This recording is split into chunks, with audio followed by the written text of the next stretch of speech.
Hey, we are What's up, back. buddy? It's like Groundhog's Day, 1 week after Groundhog's Day. That's right. Good to see you again. How you feeling? That was a good session. I'm feeling good. I did some yoga today, paddleboard, try to right the ship and get going again. Nice. Yeah, I walked. Nice. You got a cheeseburger? You got a cheeseburger? Got some sun.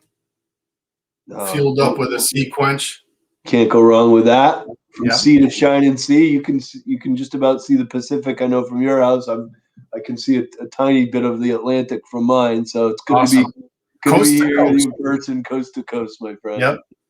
But I just wanted to thank you again, and everyone at Dogfish Head for your support with our extremes.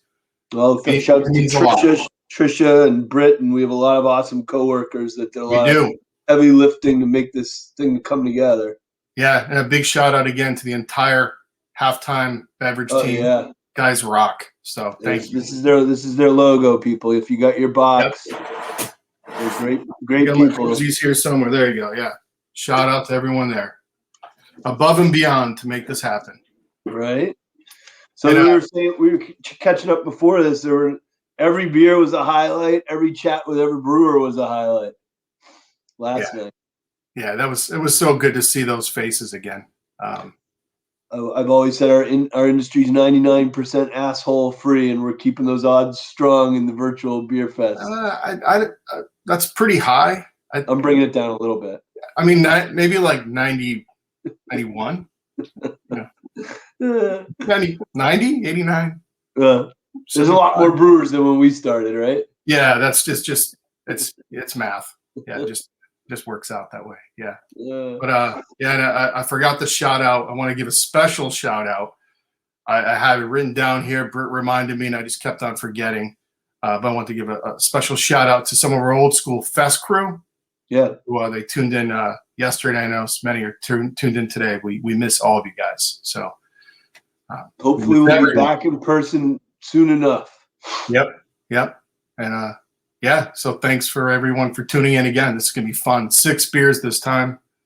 I know we got Tomme joining us soon from the last. Yep. Brother from another. He's first, and you and I got to chug a pregame. Well, we got to watch Edgar. Yeah. So Edgar from BeerThugLife joined the pre-party, and he chugged your hazy out. Yeah. I think it was like 2.5 seconds, and he didn't spill a single drop. Respect. It was awesome. He's the master of what they call the Cholo Chug. That's his thing? Yep. That's we'll talk more about that later. Nice. Yep. Hey, I see you got your PJs on too. Right? This is a good thing about a virtual fest. All serious up top, party down below. I got mine. Let's see. Flat action. Oh my God, we're twinning. We didn't even plan this. I know. This is great. I want to give a quick reminder to everyone too. If you go into the Fest forum, you'll see the booth threads, and here they're up on your screen. Please jump in and ask our guests any question you want, and your questions might even appear on the big screen here. So please jump in. Usually we participate. We hang with our brewer friend, and Todd and I ask some questions while you guys are populating that with questions, and then we'll, like halfway through our hang with each brewer, we'll get to your guys' questions. Yeah, and that's what it is. If you watched yesterday, we're hanging out. Are you going to drink out of the official cup or what glass, or what are you drinking out of tonight? I got 5 different glasses here, just like last night. Shit. So, yeah. And then I got those guys here too. Full arsenal. Yep. You got your bottle opener? We got 2 bottles tonight. I got my bottle openers. I guess bottles are making a comeback, huh? What's that? Don't call it a comeback. Bottles have been here for years. It's true. It's kind of fun getting bottles again. So right. Yeah. Which one's that one you're holding up? Oh, this is Tommy's. Yep. That's this one, right? Yep. He's about to come on. Nice. His ode to lemon meringue pie, apparently. Let's see. Libri Divini. Yeah. Divine reading. Lemon and vanilla. Are you already opening yours? I'm going to wait until Tomme joins us. What a gentleman. Yeah. think I'm gonna use the BAT. Hey, nice head. You know what? Yeah. I can't be the only dude on the screen without the head. When in doubt, rock it out, right? Good to see you, Tommy. Good to hear your voice, brother. How are you? Look. Yeah. What would you call it? Perhaps a little off-centered. Yes, exactly right. I couldn't decide if I went this way if it meant I was a gangster. If I went this way if it meant I was Delaware approved. So you're a gangster no matter what you do. All right, well then I guess I better go back this way to be gangster, right? There you go. How you doing, Tommy? Say what? Are you at the home or where you at? No, I'm actually at the Sanctuary, which is one of our satellite tasting rooms. But unfortunately, the really cool view I was going to give you of it has kind of been washed out by the sun. So here, I'll turn a little bit, but you're gonna see that's what the view was. There's this angelic sort of sun through the windows, but it didn't really work well for this part of it. So I've got this. How far is it from the production brewery? 7 miles, and it's 1 mile from my house. So I have to actually leave the brewery and pass this on my way home. So that makes it kind of dangerous, right? Right. It doesn't have a brewing system. It's just a tasting room. No, it's just a tasting room. It's an old coffee shop and sort of a community center. So yeah, it's a cool little space. That is cool. I'm going right in. You guys can chat. I'm going for the beer. You guys can talk all you want. That's right. Yeah. Let's click. I don't know about you, Todd, but I get paid to talk. So yeah. Here it is. Beautiful labels as always. As soon as I opened it up, you could just get that whiff. Yeah, I do have the official festival glasses, but I'm going to be like the I'm using. I'm using the BeerAdvocate tech here. Check out. We're gonna get more. So Tommy, this is my office here in the brewery, my COVID office. Check out. Can you see what my coffee table is? Oh, you got your box. Nice. Yeah, that's awesome. You remember that with a glass top? Huh? Yeah. I remember that. I converted it. You sent that out as a music box. Right? It's like a roadie music box, right? Like a roadie case, yeah. Yep. Yeah. That was such a cool project. I remember I think we were visiting when you were putting them together. The process was gnarly. Sam, you'll appreciate this.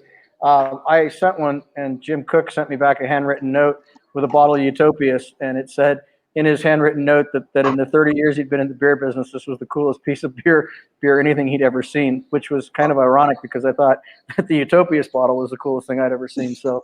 It was good stuff, but yeah, it's one of my most prized possessions. That letter from Jim. That's awesome. That's nice. How many of these cases did you make? 700, I think. Oh my God. Yeah, at least 500. I think it was 7, but yeah, a lot. So it was an ambitious project to say the least. Speaking of ambitious projects, let's talk about this bag. Yes, so real quick, Tommy, I think you've been to pretty much all of our festivals except for maybe like one or something. I think I missed the first one if I really had to guess, and I don't keep track of all this stuff. You missed the first one, and then you missed there's one other one you missed, but Vince came out and filled in. Yeah. So I think out of all of them, you've maybe missed 2. That's pretty impressive, right? It's very impressive. Yeah. We're very impressed. Well, it's one of my favorite things to do is travel east to drink beer. So haven't had a chance to do a lot of that this year, but obviously we're gonna get back on that track. Yep. So tell us about the beer. So we were given the opportunity, and thank you very much for letting us participate in the virtual fest. We decided, we wanted to do something sort of new and something we hadn't tackled before. So we had been playing around with some lime and some vanilla and some fruit and some vanillas and things, and this just kind of came up that my guy said, well, we've certainly never tried to recreate the lemon meringue pie, which is kind of ironic as well because I don't really like eating pie, so I don't know what lemon meringue pie tastes like, but I can tell that there's cracker crust and vanilla and all that kind of good stuff. So we went for it. It was fun. This is the first time we've ever done this beer, and you guys as the BeerAdvocate Extreme Beer, people participating, you're getting the first crack at it. I love it. I think it's the perfect beer to start off today with. It gets everything flowing. It gets you right back to your. Get that little amuse-bouche thing going on, right? Yeah. Is it relatively low in ABV? I think it's about 6. I don't even know. It should be close to 6. I know so little about the actualities these days because things are going so fast. 7%. It says 7, yeah. So let's assume it's close to that. And when you guys do a special small batch like this, are you pulling from a library of barrels that also go into other recipes, or were these things barreled for this particular recipe's I know this was not designed to make this beer, so this was not part of a fill it, barrel it, and 12 months later we'll roll it out the door. This actually came out of one of our foeders. So we have 5 giant foeders these days, and this was one of the ones that we thought was ready to rock and roll. So we pulled from that. This is a single foeder beer. Single foeder. Do you Solera some of the foeders? Yeah, when we refill them, we certainly do. But we pretty much have been drawing them down to empty and then refilling them. Although from time to time they will get drawn down, 3/4 of the way and then refilled. But our method of late has been to draw them down and then refill them. Yeah. Well, it's really, really nice, soft tartness, sweet tart. Yeah, it is like a little bit of a sweet tart, definitely. So what's behind the name? Anything behind the name? Our company newsletter is called Libri Divini. So when we send out an internal newsletter, that's the header that it flies under. So, needing a name for the beer that didn't scream lemon, but at the same time, you get the alliteration of the L's. So that's kind of what it is. Cool. It's hard to find beer names these days that people haven't used. So it's the fucking worst. Yeah, it's. When you hit a good idea and then you put it in the Google machine, you cross your fingers, and then sure enough, some little brewery in Spokane thought of it too. I know. I think there's right? a website. I think someone did a website where it'll just randomize and just spit out like new beer names for you. Yeah, I think didn't Stone put out Fear? Isn't it Fear Movie Lions or something? And that's from the random generator. Yeah. So great. What else is new in your world? Tell us what's new at the company that you're excited to share with fellow beer lovers that are tuned in. Well, we're still here. I think that's the most exciting thing, right? We got our Very PPP exciting. money. We got our second round of PPP money on Friday, so last week or a week ago. That's that's real. Our governor shut down all of our tasting rooms about 8 weeks ago, and then reopened them last week. So we've had a really nice 2-week run since last Monday, and that's been hella good for cash flow and for getting the hospitality team back fired up. Just it's been a long year. I think that people forget, that we're not even at a year yet, but for the reality of where we're headed, it's good. A lot of new things on the horizon as well. Yeah, it's us just to think about it. I mean, it was a year and a week ago. We were all in Boston at Extreme Beer Fest. Yeah, it was crazy when they all started populating. Here's the pictures, and I got some stuff from John Hall, and pictures of events and things we had been doing and talking. And it's funny because that was one of the last. I was actually thinking about the Super Bowl today too. The big game tomorrow. Because that was one of the last things that was actually able to occur before anything kind of went wonky. And we were lucky. And the Extreme Beer Fest was sort of in that same vein, right? Yep. Yeah, I think it was the first like reported case that hit Boston that Saturday or something. It was in the news during the session too. It's crazy. Yeah. So what about your myriad of brand projects? Tell us what's going on with the hop project these days. So Hop Concept is doing really well. It's become a solid number two in our book. It's basically on par with the Abbey brand. So Port Brewing still the front runner at about 40-45% of the business, and then Abbey and Hop Concept are right behind that. We launched Tiny Bubbles last year in the middle of the pandemic, which was our sort of probiotic low-cal live sour. So we have a live sour beer, not a kettle sour, but a truly live sour. And that's been a really cool project, except that it hasn't really hit its stride yet because there's not much sampling going on. Yeah. So there's that. And we also are working on a hard tea project right now that's agave-based, and all of the teas are dry hopped. So some really cool things going on there. That's called Charisma. Charisma Tea Company or Charisma Tea. When you say agave-based, meaning 100% of the fermentables are from agave? Currently, yes. Yeah, 100% agave, which, as we all know, is expensive, right? Yeah.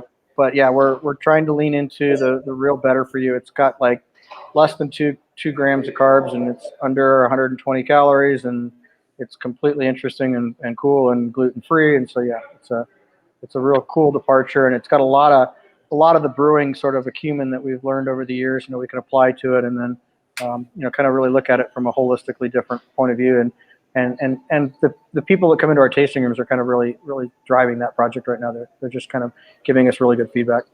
That's awesome. Speaking of people and the feedback, we've got some questions for you. Get ready. All right. Do I get a lifeline?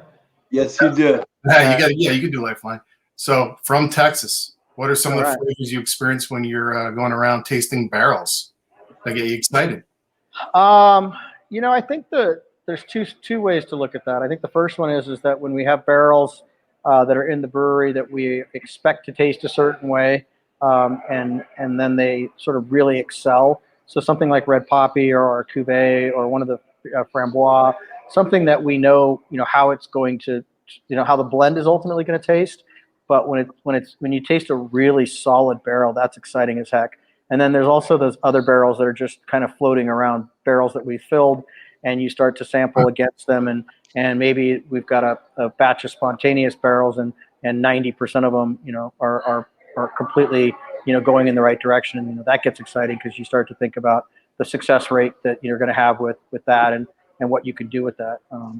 I think for us, when we go out to the barrel stacks, some of the most fun that we have with barrels is when they exude the house culture, or when it's kind of got our terroir against it. So a lot of our really nice sour beers tend to have a white wine, white grape kind of flavor, or a stone fruit note to them. And if we are talking barrels and we've got nice stone fruit and white grape kind of skins going on, then we know our zoo's doing really well. Yeah, it just reminds me of that. What is a couple of years ago, probably for one of the fests, we pulled a bunch of nails. We're tasting a bunch of different barrels. That whole process was really exciting. Yeah, it's interesting how divergent and different things can be. You can sit 8 barrels in one stack. 4 by 2, and you can have 6 different flavors come out of it. It just shows a lot of it's from how the wood was grown to how stuff's gone through the system. But you stack 8 barrels, they don't all taste the same. Yeah. Let's do another question from Canada. All right. Are there any risks to overaging in barrels? For sure. Yeah, I think that's the, and then this is where everybody kind of comes and goes on their own terms, and that's, what is the right amount of time in a barrel? The first and biggest long term, if you go too long, is obviously oxidation, and then that leads to typically an increase in the salinity through too much umami and soy and aldehydes and things like that. So there's a lot to be said for timing the totality of the aging. We typically don't spend less than 12 months in the barrel. That would be more of a spirit barrel sort of a thing. So rum, bourbon, tequila, stuff like that. At least 12 months and up to 2 years. And then you've really got a risk reward factor going on, because you're talking about a lot of degradation that can kind of come into play. Yep. Cool. Thanks. Got another question? Here we go. Here we go. Florida. Tell me, what is the beer style that you think is underappreciated? Oh, damn. I need a lifeline for that one. You got this one. IPAs. No, they're overappreciated these days. I like dark milds, but that's not sexy. Let's just go back to the classic, like the classic American Pale Ale, right? 5% West Coast, crisp, little caramel fraction. I'm with you, man. Let's call back that to the basics. Let's call that to the basics, yeah. Do you guys do one of those, Tommy?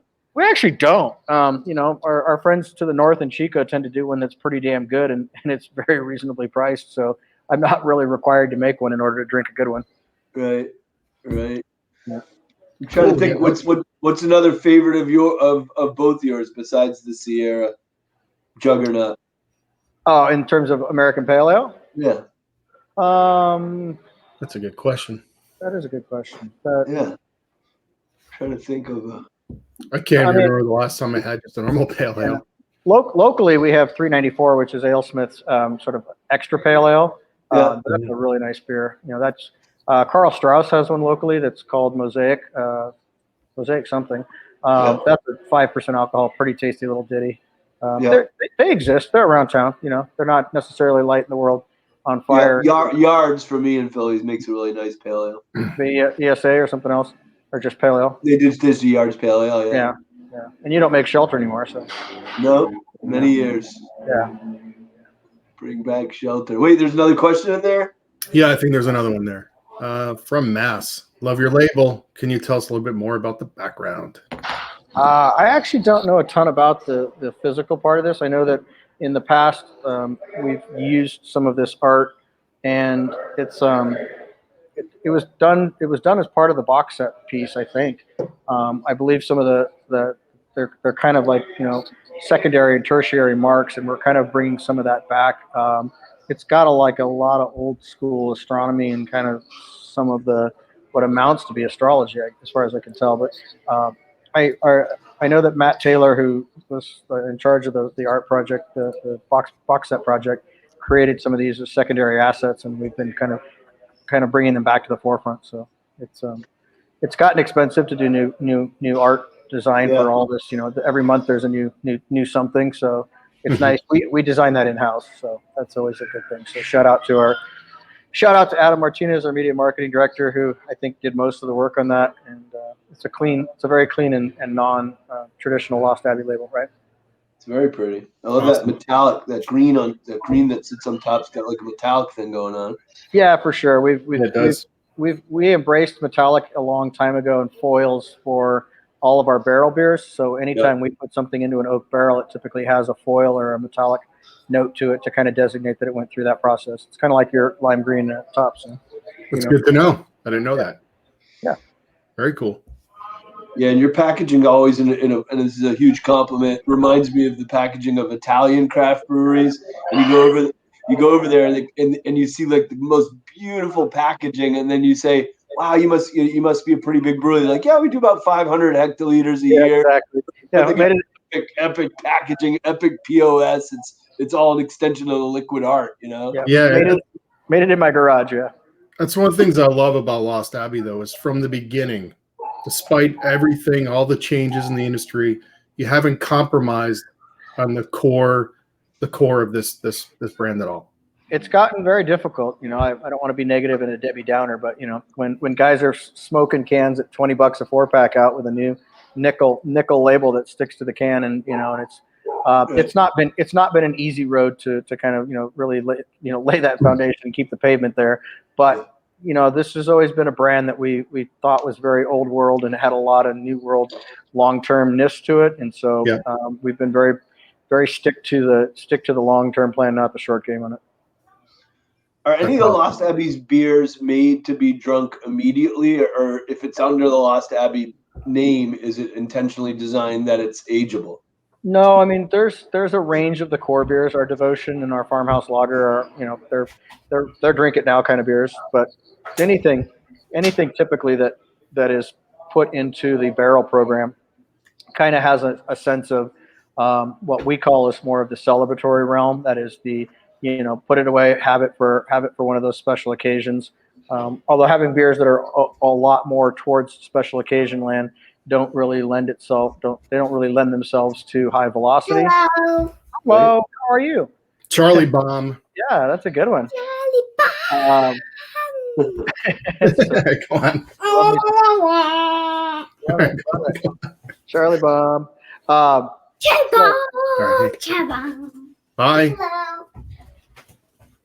She was told she has a few Charlie Bombs during this session. That's So right.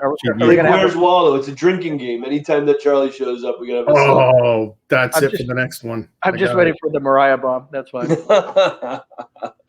She's downstairs. I told her you were our first guest. She said, just make sure I say hi. Awesome. Are you in Boston? No, we're actually going up. I got a board meeting next week. So Mariah and I are driving up Monday. We're going to see Sammy, my son who's in school in Providence. So we'll see him on our way up. But have you gotten out of Cali in the last few months? Yeah, I flew out to do the GABF judging. And that's right. So I did that. That was awesome. And then December, I actually flew up to Portland and collaborated with the guys at Breakside because they were celebrating their 10th anniversary. Nice. They had picked off, love that. It was awesome. They had picked off 12 Oregon breweries and 12 not Oregon breweries to be part of their 10-year anniversary. And we were kind of kicked way to the end of the project. So you'll appreciate this. We made it a pumpkin barley wine, and then we back blended some barrel-aged beer from some rye barrels and some bourbon barrels. So Nice. I have yet to taste the finished beer, but it's a really cool old school project, right? Barley wine with pumpkin. When's it supposed to come out? It's Fall? been packaged. No, it'll be it's one of these any day now. It's liable. It's likely to be in the market up in that part of the world, but we just haven't seen the samples yet. But I know we got time for one more question. Okay, we going to the decks for this one. What do we got? Here we go. From Pennsylvania. To use oak barrels to insert the crust flavor. There you go. Yes, because there is a true sense of some cracker notes and things that come from the wood. It's a winemakers kind of, if you go back and look at some of the flavor wheels and oak and toasting and stuff, graham cracker and crust and pie crust and things are part of the toasting process. Think about making a pie and taking it and actually baking it. That's not that dissimilar than toasting the wood itself to make the barrels. So yes, you can get home on that, but we definitely found some stuff that really hooked into that. And you said you don't really eat this sort of pie. No, I literally do not eat pie. There isn't a pie that not a single pie. So you were able to kind of nail those flavors without ever tasting. Well, I told the guys, I'm like, you're gonna have to help me with this one because I got nothing. All right.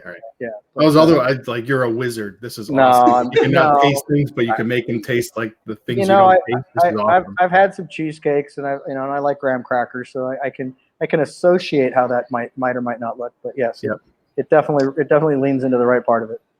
Well, I love it. Are you distributing this? It's awesome that the EBF, the community were the first to drink it, but is this getting distributed at all? No, that is legitimately. I mean, we made 294 cases, and it all shipped out, or whatever the 250. I mean, it's gone. Our club, we have a barrel aged club that's called for the Sinners and Saints, patron Sinners and Saints. We're doing a second version of it, so that's been bottled. But this is the only 375 milliliter bottle that you'll find. It doesn't exist. So pretty cool. Thank you. We went big on that. Giving it to us. Yeah. It's delicious. It's special. You're special, Tommy, and your beer's special too, buddy. Well, I'm getting on the right bus, Sammy. We're good. Hey, thank you, Tommy. Before you came up, Tommy, I tried to look for the video of one time. I got a video of you hip hop dancing. No. I don't know if you remember. You sent me that. Yeah. God, if you'd asked, I could have. No, that was the good one. It was. If I find it, I'll send it to you. We should bring that one back. That was one of the funniest things we ever shot. I think you were wearing a wife beater. And a do-rag. Rocking moves. Yeah, no, it was funny. That's a good one. My crew, like when it pops up from time to time, they're like, "Can we put it out there?" I'm like, "No, not hitting the internet." All right. We'll let you get on with your night. Closing comments, Todd or Tommy? No, just happy to be here and looking forward to being back in the real EBF land. And it's good to see you, man. It's a good speed bump, and let's plan on beers very, very soon, guys. Love it. I can't wait, man. Thank you very much for joining us, Tommy. Stay strong, brother. Thanks for having us. Cheers, guys. Yeah. Later. Thanks, awesome Tommy. Beer. This is really good. So we got super complex. Yep. We have got the Mortalis team joining us. Nice. So everyone get ready to break out your beer. We will be drinking it very soon. I think we have about a 3-minute break or something. Nice. You could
Lions and lemons.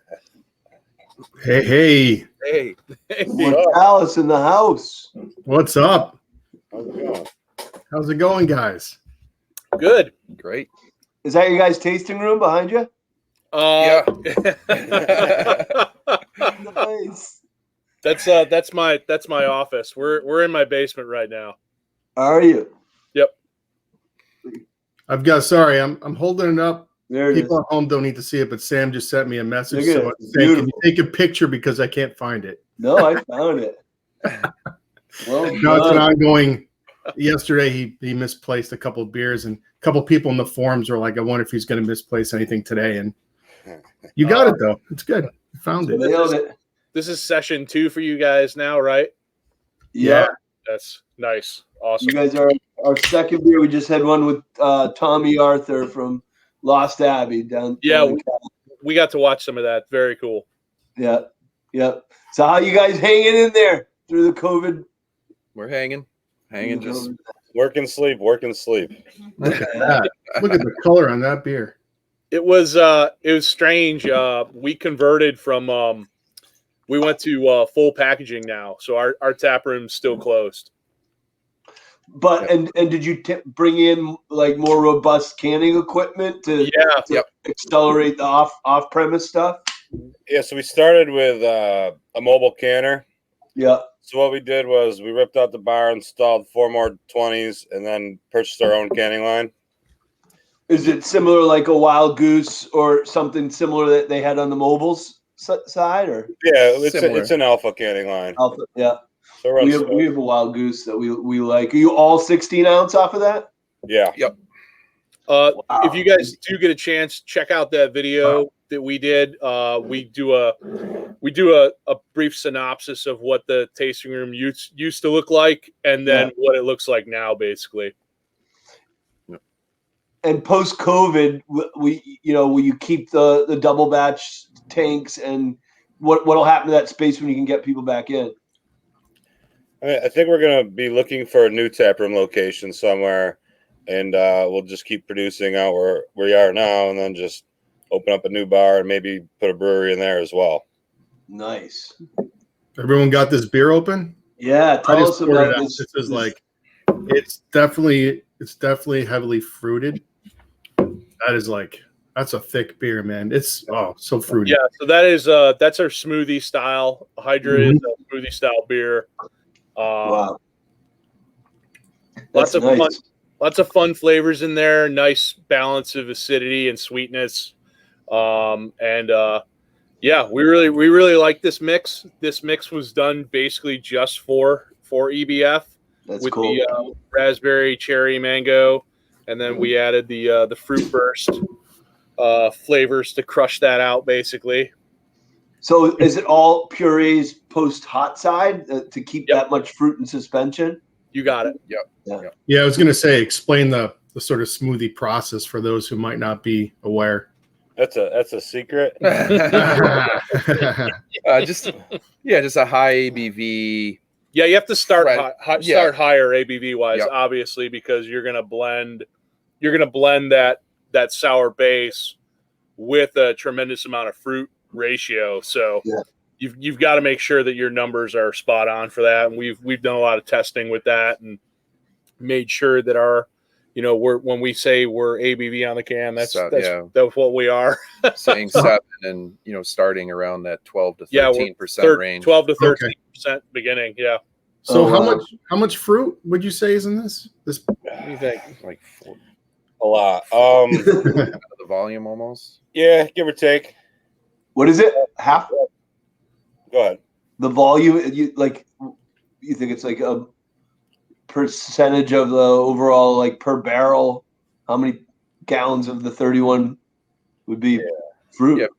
Probably 40%. Almost 40% of the volume is. Wow. Whoa. And you don't, and do you add? So you add it after the hot side, but do you get a secondary fermentation with it, or is it? Is all the sugars in what we're trying right now? Yeah, ferment it out clean. We'll run it through our centrifuge, strip it down, and then go from there. Centrifuge is key to removing, all of your yeast and stuff like that. So really, really important. Otherwise, the there are issues without that. That's for sure. Yep.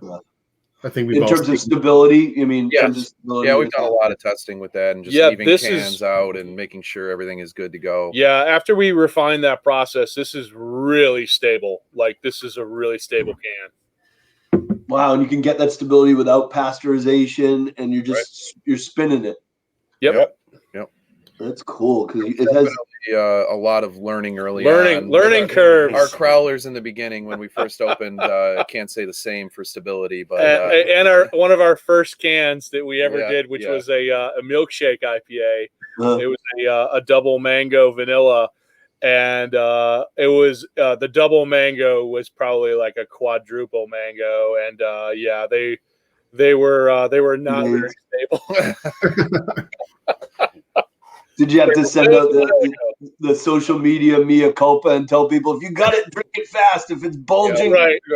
Well, you guys just saw. I'm not going to name names, but you saw the report of the recall of someone. There's a brewery, and they basically suggested that you take the beer and you dispose of it immediately, and to wear a mask and like gear and stuff. They're like, wow. Yeah, I saw that. Yeah, I totally saw that. Yeah, someone's legal team had fun with that, but yeah, it's crazy. Hey, weren't you guys was it 2019 Extreme? Was that your first? Oh, yes. We actually have something fun here. Konnichiwa. You're getting Charlie Bomb. Charlie Bomb. Everyone drink. She's got two. Wow. Nice. So, I remember you guys. We have a picture here. I don't know. You guys had a massive line. So that was from 17. So this was 2017. Yeah. And shit. Me and my buddy Rossi, who's also here. If you want to pop on, Rossi. I suppose. Hi, Rossi. How's it going? We came to EBF then. Yeah. You can see that there's actually what kicked was a worldwide barrel aged stout at the time. There, you can see it way in the back there. Yep. So we came and saw you, and we were like, hey, this was when we were preliminary starting a brewery in 2017. We were going through a lot of the legwork for it. And we started out and we were like, hey, we're starting a brewery here. And I remember you said to me at the time, you were like, that's really awesome, very supportive, and just brew what you want to brew was your advice at the time. So then we got the call from you guys. Here's the other photo. So this one is from 2019. Yep. That is when we got invited to EBF for the first time ever. We were only open probably 6 months. Yeah, a few months. That's right. I remember. Maybe we opened in August and we got the invite in November, which was crazy to be pouring next to some of these. You guys got hammered though. The lines. We couldn't believe it. We didn't even know people knew who we were. Isn't that a proud moment when you got the line going? Extremely humbling. Yep. And there was people who would come up to the booth and they said, "I've never heard of you, but this just waited in this line. What do you have?" This better be fucking good. You just made me wait. And do you remember your first EBF 2019? The beer that people were freaking out the most about and waiting in line the most about, is it still a rock solid part of your portfolio? Yeah, I think it was As Above and probably Medusa Passion Dragon Fruit. Yeah, we still brew that one today. We did bring I don't know if we were the first guys. I would imagine we were one of the first guys to start brewing with cream cheese, and we brought a strawberry cream cheese. Yeah, the cheesecake, milkshake. That's the one I remember. I went up to one of the sessions and you pulled it because you had to save some for the next ones, and I had to come back the next day or something. Yeah. And that was one of the early times when people were using cream cheese in beer, which is a lot of people are using it now. I hope that they got the idea from us, and I hope that they are making great beer with it. Now it's like a dehydrated cream cheese powder, but a lot of people are experimenting with it, creating all kinds of fun libations, just really awesome, unique stuff. We've actually used it in we did an everything bagel IPA.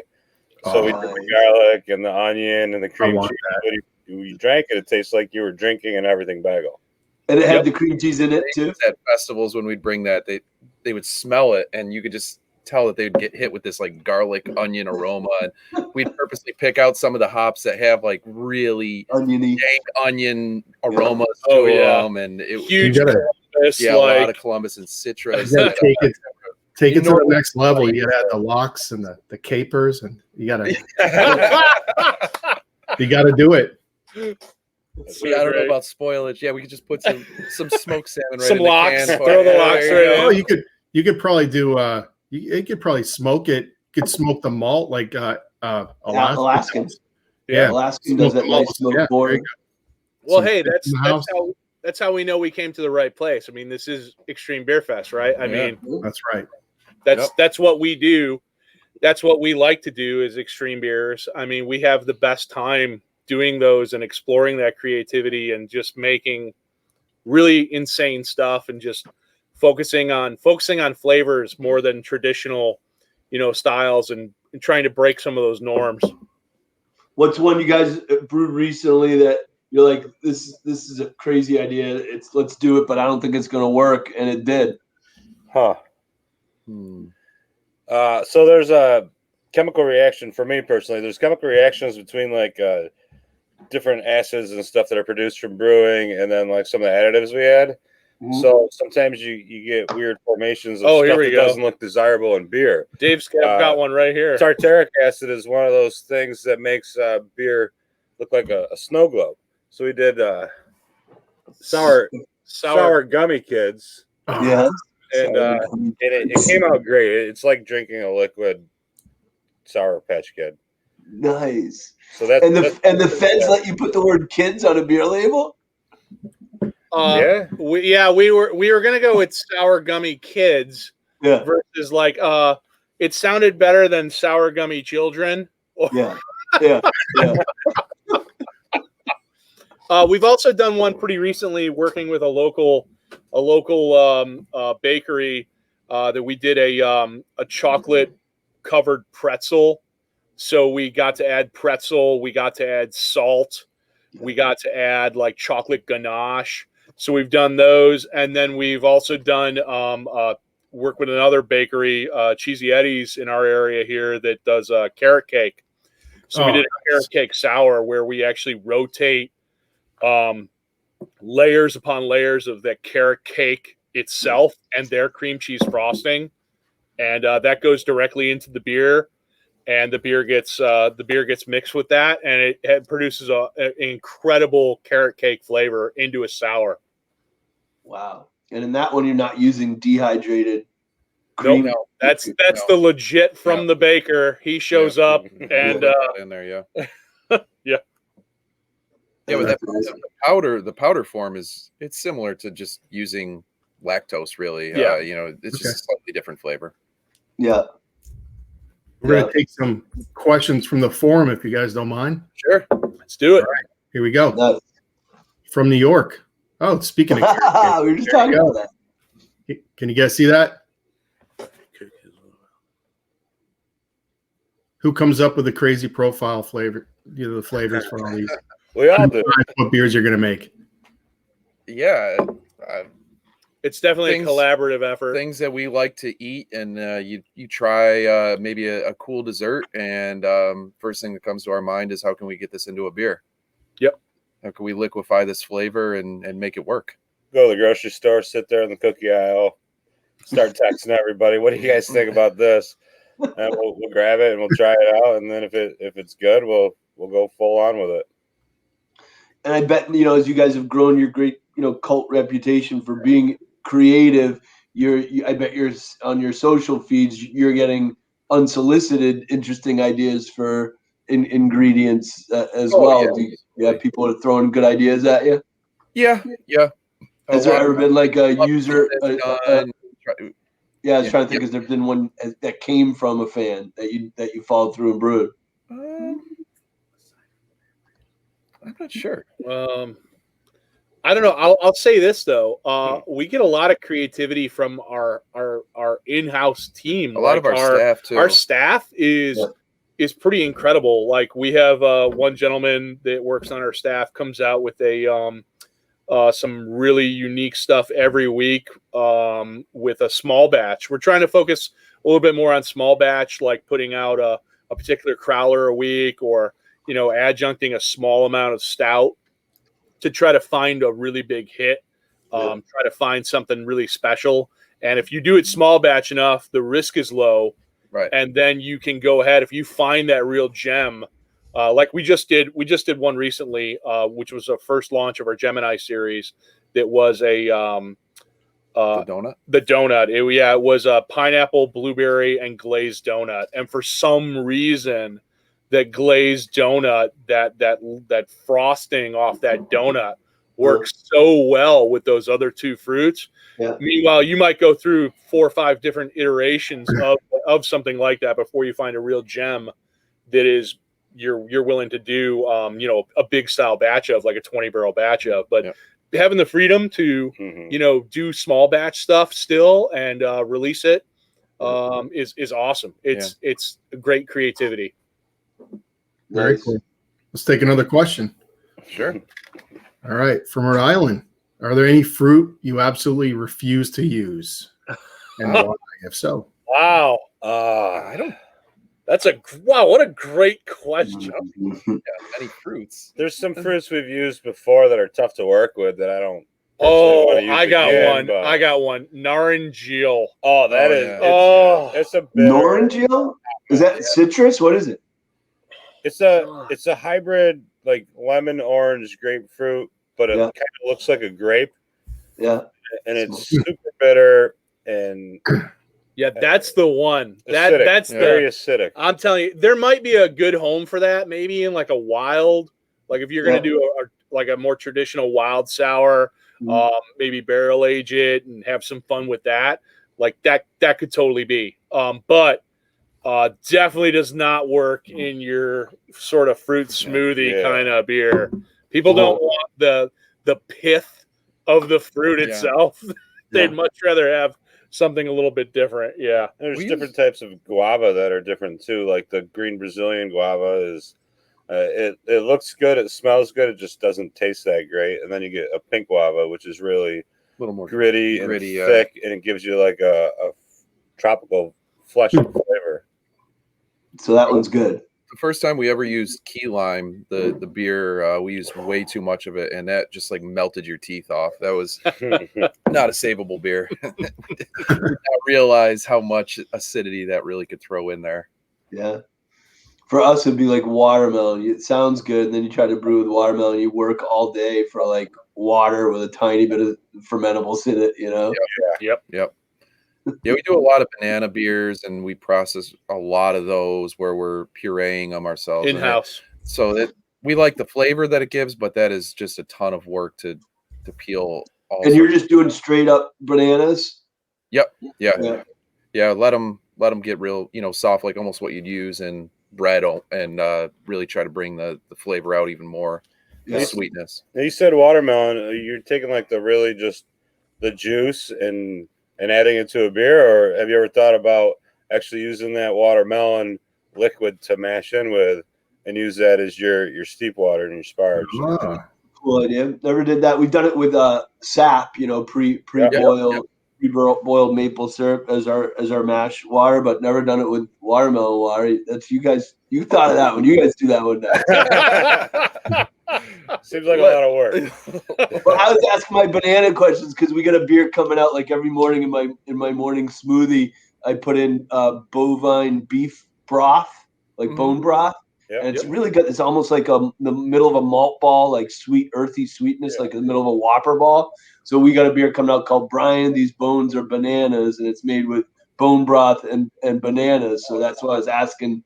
Yeah, about your them things mega ripe, and they're going to be awesome. Yeah, they make the brewery smell great too. While you let them sit for a week or two on a big skid. Yeah, with the fruit flies and whatnot. Yeah. Because basically, you just wait until the outer. There's no more yellow. It's just fucking right. Yeah. Us too. All right, I think we get time for another question. Sure. From Florida, what was the beer that first made you guys first fall in love with craft beer? Oh, I I think I got this one. You gonna tell about the first brew? No, the one that made us fall in love with it. Okay. So I would definitely say Barleywine. Yeah. I would definitely say Barleywine. And, well, it's full circle, buddy, because it goes back to old school. Really? When we first started brewing, we drank a lot of old school. We learned Cheers. about... Yeah, cheers to that. We learned about how to string up, how they would string up the dates and the figs into the barley wine to sort of recreate another fermentation process, add some more carbonation to it. And we fell in love with old school and doing a barley wine on a homebrew level for us was a big deal. And then we did it with maple as pro brewers. We brewed the barley wine, then we aged it in barrels, and then we aged it again in maple barrels, and it came out phenomenal. So it was almost like a triple barrel aged barley wine. Do you still release that one? Yeah, we do. It's Bacchus. Yep. Yeah. We still cool. we have some in barrels right now. We have some in barrels right now. Yep. And when you do something like that, does that go into glass or will that go into cans too? Yep. Glass. Yeah. We have a small bottling line as well that four-head filler for. We do a lot of 500 ml bottles. And are those bottle conditioned? Is it like a wine gravity filler or is it like a Maheen? It's a counter pressure filler. Yep. Nice. Yep. I love this beer, by the way. It does. It tastes like a morning smoothie. It does. Tastes like a morning smoothie. You can't. If there was no carbonation, it'd be really hard to tell the difference. To be honest, I mean, it's 7%. I don't feel the 7%. Not yet, but you will. No. But just the bright acidity, the acidity just balances the intense fruit perfectly. You guys nailed it. Yeah, and I thanks for sending it our way. Appreciate it. Absolutely. Thank you guys. Thanks for joining us. And well done, guys. Cheers. Proud of you guys in your journey. Keep bringing the weird. and again, Cheers. See you next year. we'll join us again for in person.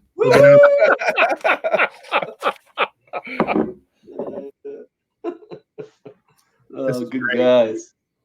That's nice, huh? Yeah. Honestly, I haven't had too many of these fruit smoothies before, but I could drink this for breakfast.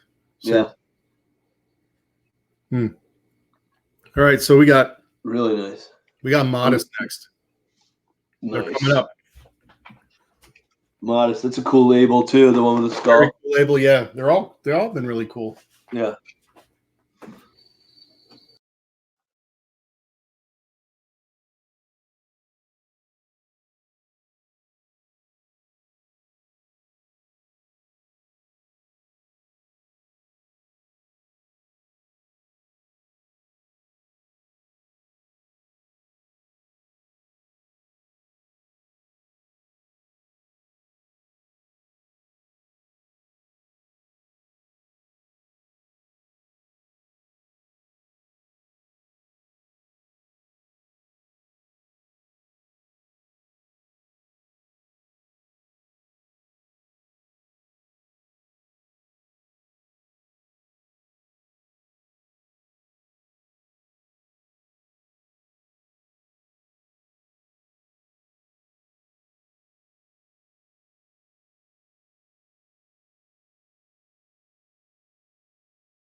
Hello. Hey. Hello, Keigan. How's it going? How you doing? Good. It's good to see you two again. It's been a long COVID time. But you were there at the last one, which was about a year ago, right? No. No, this is our first Extreme Beer You're Fest. an extreme noob. Was Yeah. that? You're an extreme noob. That's right. This is our first Extreme Beer Fest, but we've done IPA. IPA Fest too. Yeah, that's right. The Brooklyn one? Brooklyn and New York. Nice. Well, good to see you again. You too. Thanks for having me. Are you at your house? Are you on your couch? Yeah, chilling. I love your artwork back Getting the there. dogger about and just hanging out. Nice. What's that yellow tray thing on your wall behind you next to the tree? Oh, it's like a lunch tray, and it's got magnets on it, and it says "craft as fuck." Yeah. I like it.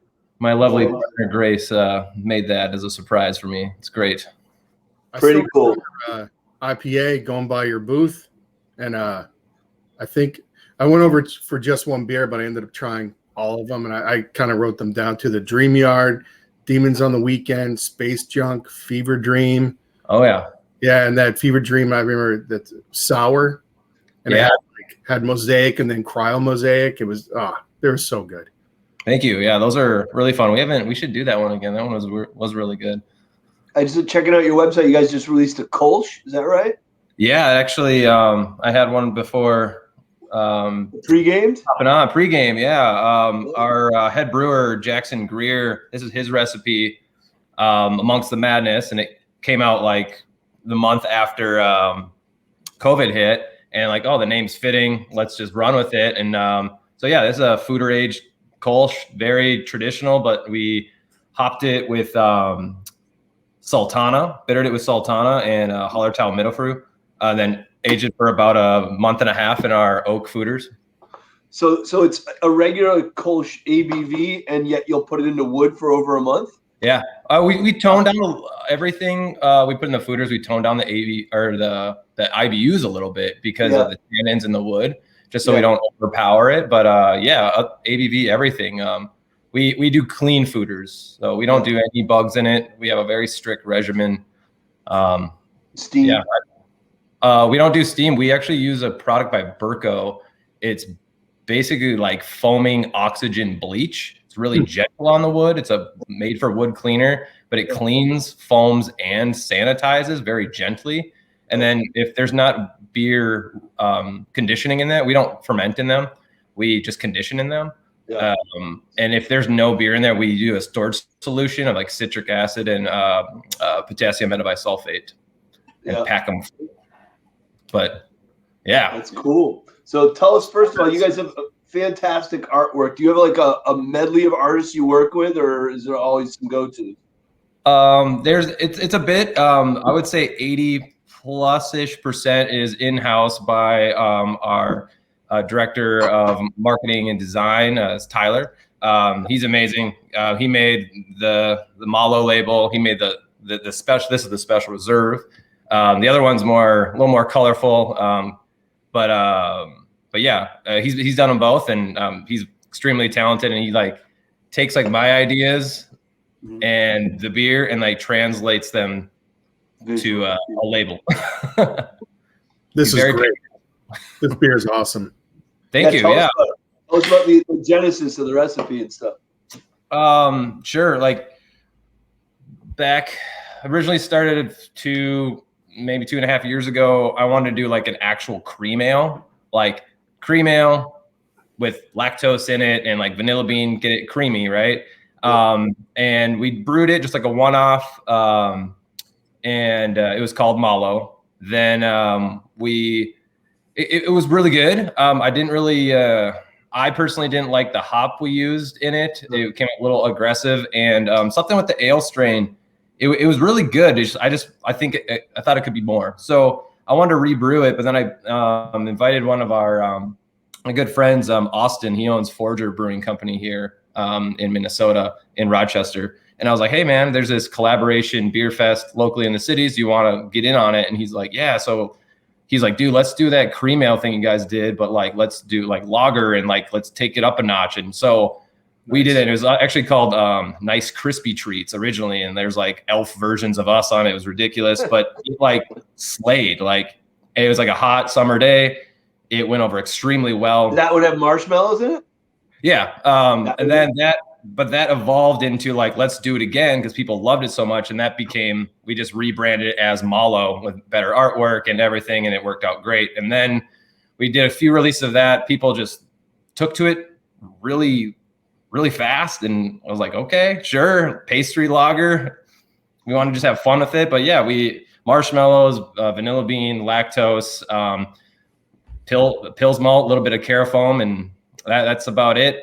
Then on this one, we upped the ABV to 7 for the special reserve. So we got your guys' invite, and we're like, a lot of people are going to do like sours and stouts and IPAs. Let's do fucking pastries and lager and see what people think. I love that you did a lager. I mean, I'm a lager freak, and I'm typically a lager purist outside of Extreme Beer Fest, of course. But when I saw you guys were sending this, I was like, oh my God, this is going to be, it's fun, but it's not none of it's overwhelming. It all just comes together very, very nicely.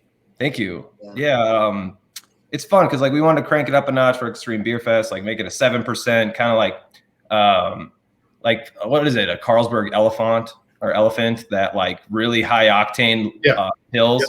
So kind of inspiration from that, but then also like it's hard to put too much vanilla bean and too much marshmallow in beers these days. So kicked it all up a notch, put in the foeders to help round it out and balance to give you like kind of a nice like dryness and a little like vanillin flavor on the back end too after the finish. So I think it worked out really well. This is the first pastry lager we've put in the foeder. It came out beautifully. For the vanilla beans, which I think are more expensive per ounce than cocaine these days, are you using those and like razor blading them open and then putting them in a mesh bag, or how are you using the vanilla? We used to do that. What we do is for vanilla bean, we source really good Madagascar vanilla beans for most part. Yeah. We have a really good source for that.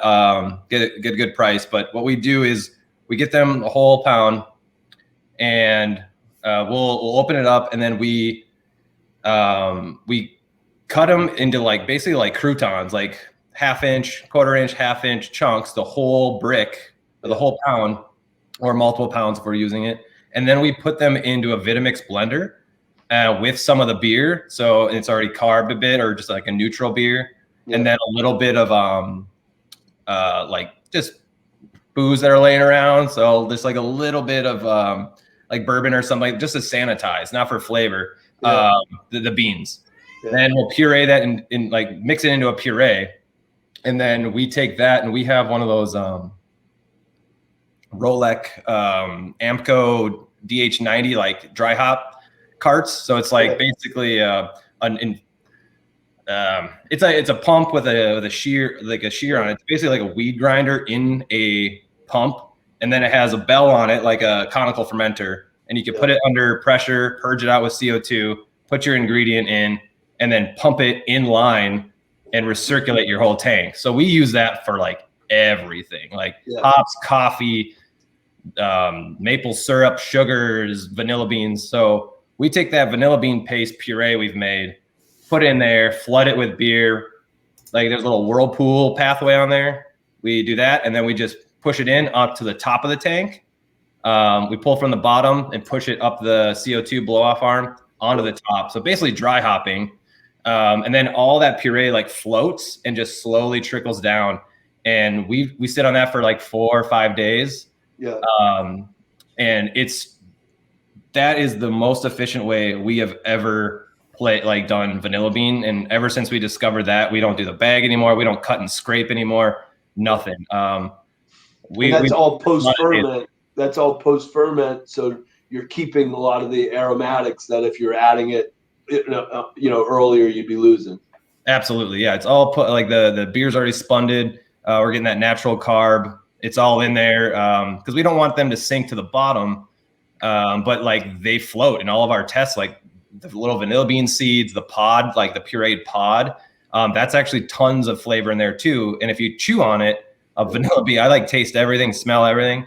Pods are full of flavor, but they're also bitter. Like vanilla is actually bitter, but it tricks our brain that it's sweet. So what we found, like, you can't like over vanilla something, so to speak. I bet you could. You put like 100 pounds per barrel or something in a beer, but whatever. Someone will probably do it someday. But so that, not worrying about that, it just worked out really well, and we got a huge efficiency out of it versus like in the bag. The bag is like, it works fine, but you don't get any flow through there for surface area. Yeah. I don't know. It works out really well for us, and we do it on all our stouts, and we do it on our like milkshake IPAs or anything with vanilla. That's the way we do it. Yeah. So it comes through beautifully in this beer. It does, and the mouthfeel and the retention on this beer is amazing for an oak aged beer too. Thank you. To that is I learned very early on as a brewer that foam is one of the hardest things to achieve in beer, like stable foam, and we do everything we possibly can to retain that. Especially in non-Reinheitsgebot beers, you know, when you're adding things that may have oils in them and stuff. Yeah, definitely. I just been told we're chatting here, but we got some questions from the forum. All right. Sure. Can we see? Oh, where's the dog at? Sully Bear, you want to be on live extreme TV? Oh, that's Sully? Yeah, his name's Sully. He's just napping. Hi, Sully. We got he's a good boy. And we got a, bonus. We got the cat over here. What's the cat's name? His name's Calcifer. He's a wicked demon cat. So he's what? Are they buddies? He's a demon cat. Are they friends? Oh, they're buddies. Good. Cat beats up on the dog, but they're buddies. They hang out and cuddle, and it's cute. Also wanted to point out the video you guys made. That was awesome. We have a lot of good videos from the brewers. That extreme. Oh, thank you. That's Tyler again. He's our marketing director. He's amazing. He did a very good job. If you haven't checked it out, please check it out. It's good stuff. Please check it out. There's a good message at the end as well that everyone should check. How do people get to the videos that are tuned in right now? It's in the Fest forum. Yeah, everyone's in there now. And that's where we're getting the questions from. And let's do another one. Nice. From New York. Oh, there you go. What's a fooder? Sure. So a fooder is I think it's classified by size technically, but basically it's a large oak like barrel. But instead it's so big that they have like stainless steel fittings on them, and ours has like racking arm on it, and like it has the manway and like different, like the blow off arm, the CIP arm, and it has actually cooling jackets as well. But it's basically a large fermentation or aging vessel that is made entirely out of wood, and you see them in the wine industry. Yep. Cider, probably even like spirits too. But yeah, it's just a giant barrel basically. And we traditionally, or more commonly, and traditionally, I guess you would see, mixed fermentation and wild spontaneous beer sour producers using them.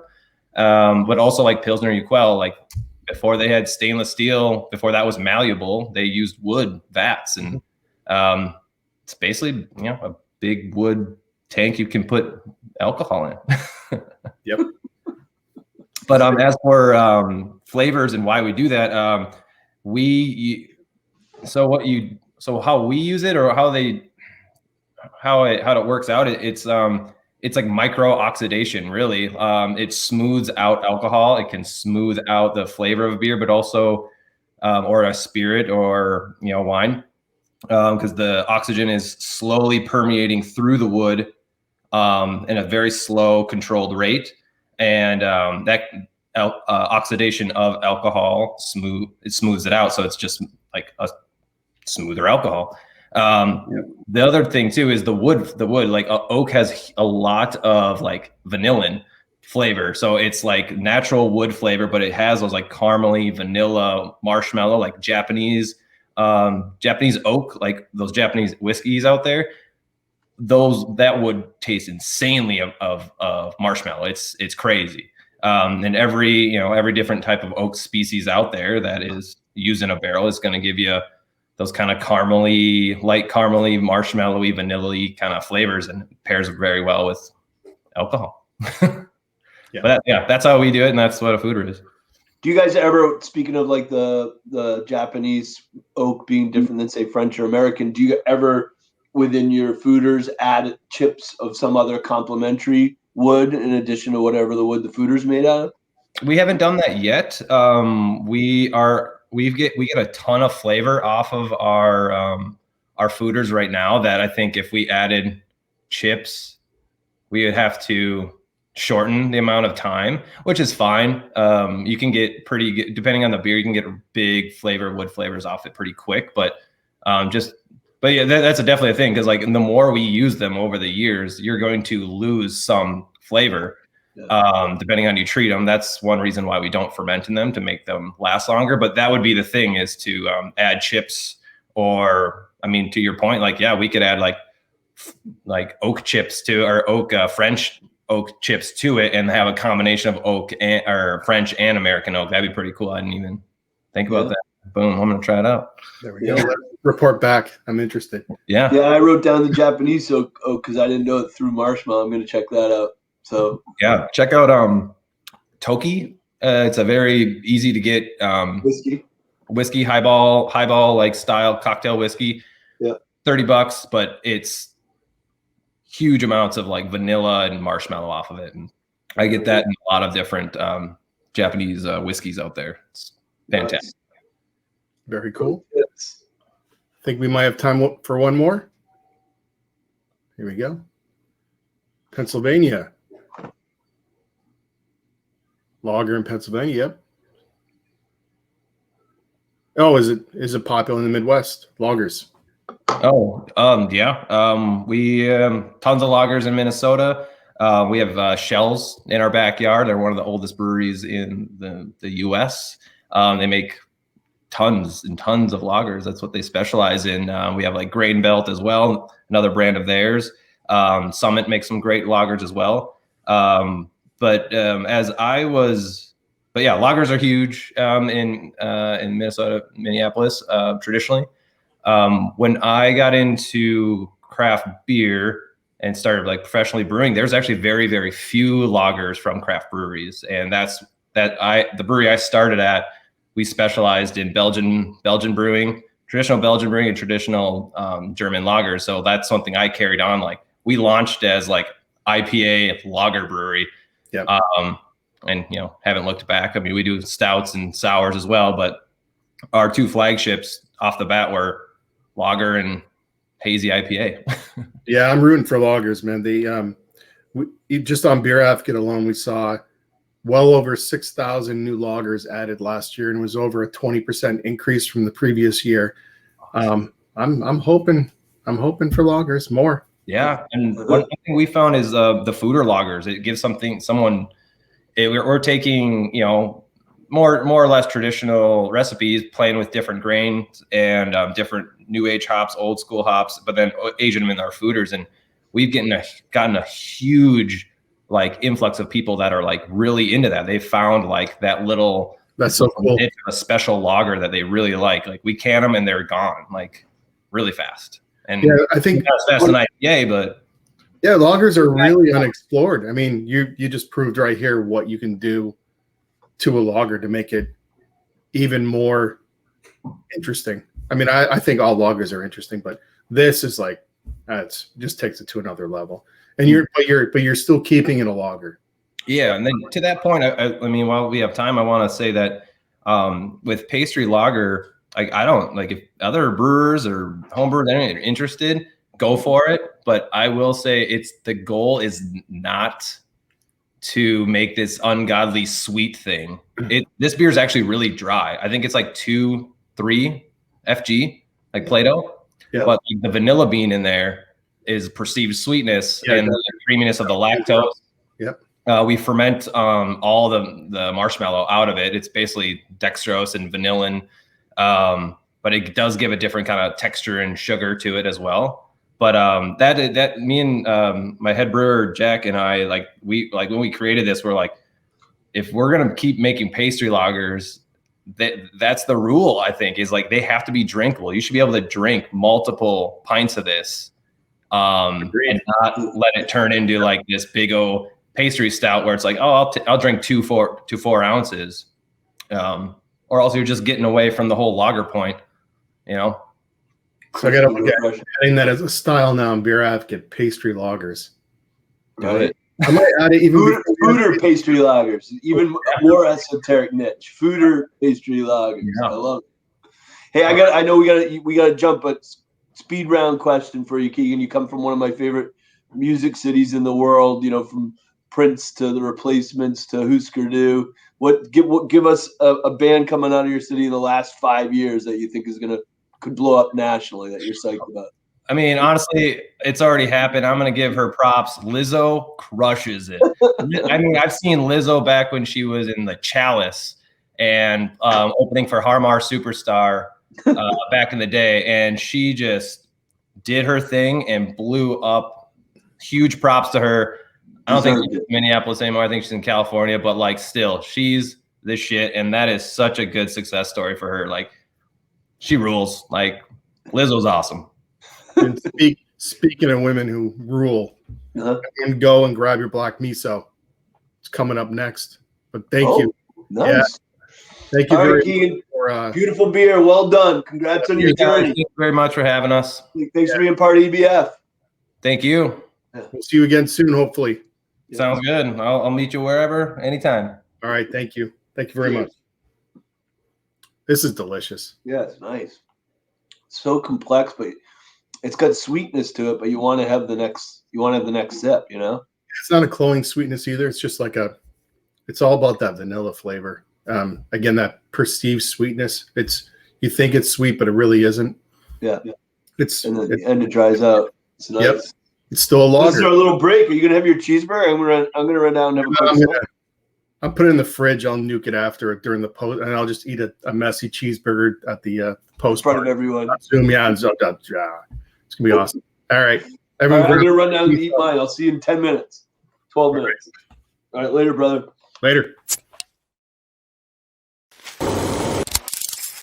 Hi, my name is Sam Calagione, founder of Dogfish Head Craft Brewery. One of the things Dogfish Head's known for is brewing with exotic ingredients. Raisins, honeys, strawberries, scrapple, oranges, brown sugar, human saliva. If you can name it, odds are we brewed with it. But there is one old world style Dogfish has embraced, tweaked, and reinvented, and that's the Hop Forward IPA. Oh, do we have some news for you today, and it is oh so juicy. Introducing Dogfish Head's Hazy O IPA. It is incredibly juicy, hop forward. No other IPA can say this. It's brewed with 4 different oat formats. These 4 concentric layers of oats deliver that hoppy bullseye in a way that no other IPA does. Oh,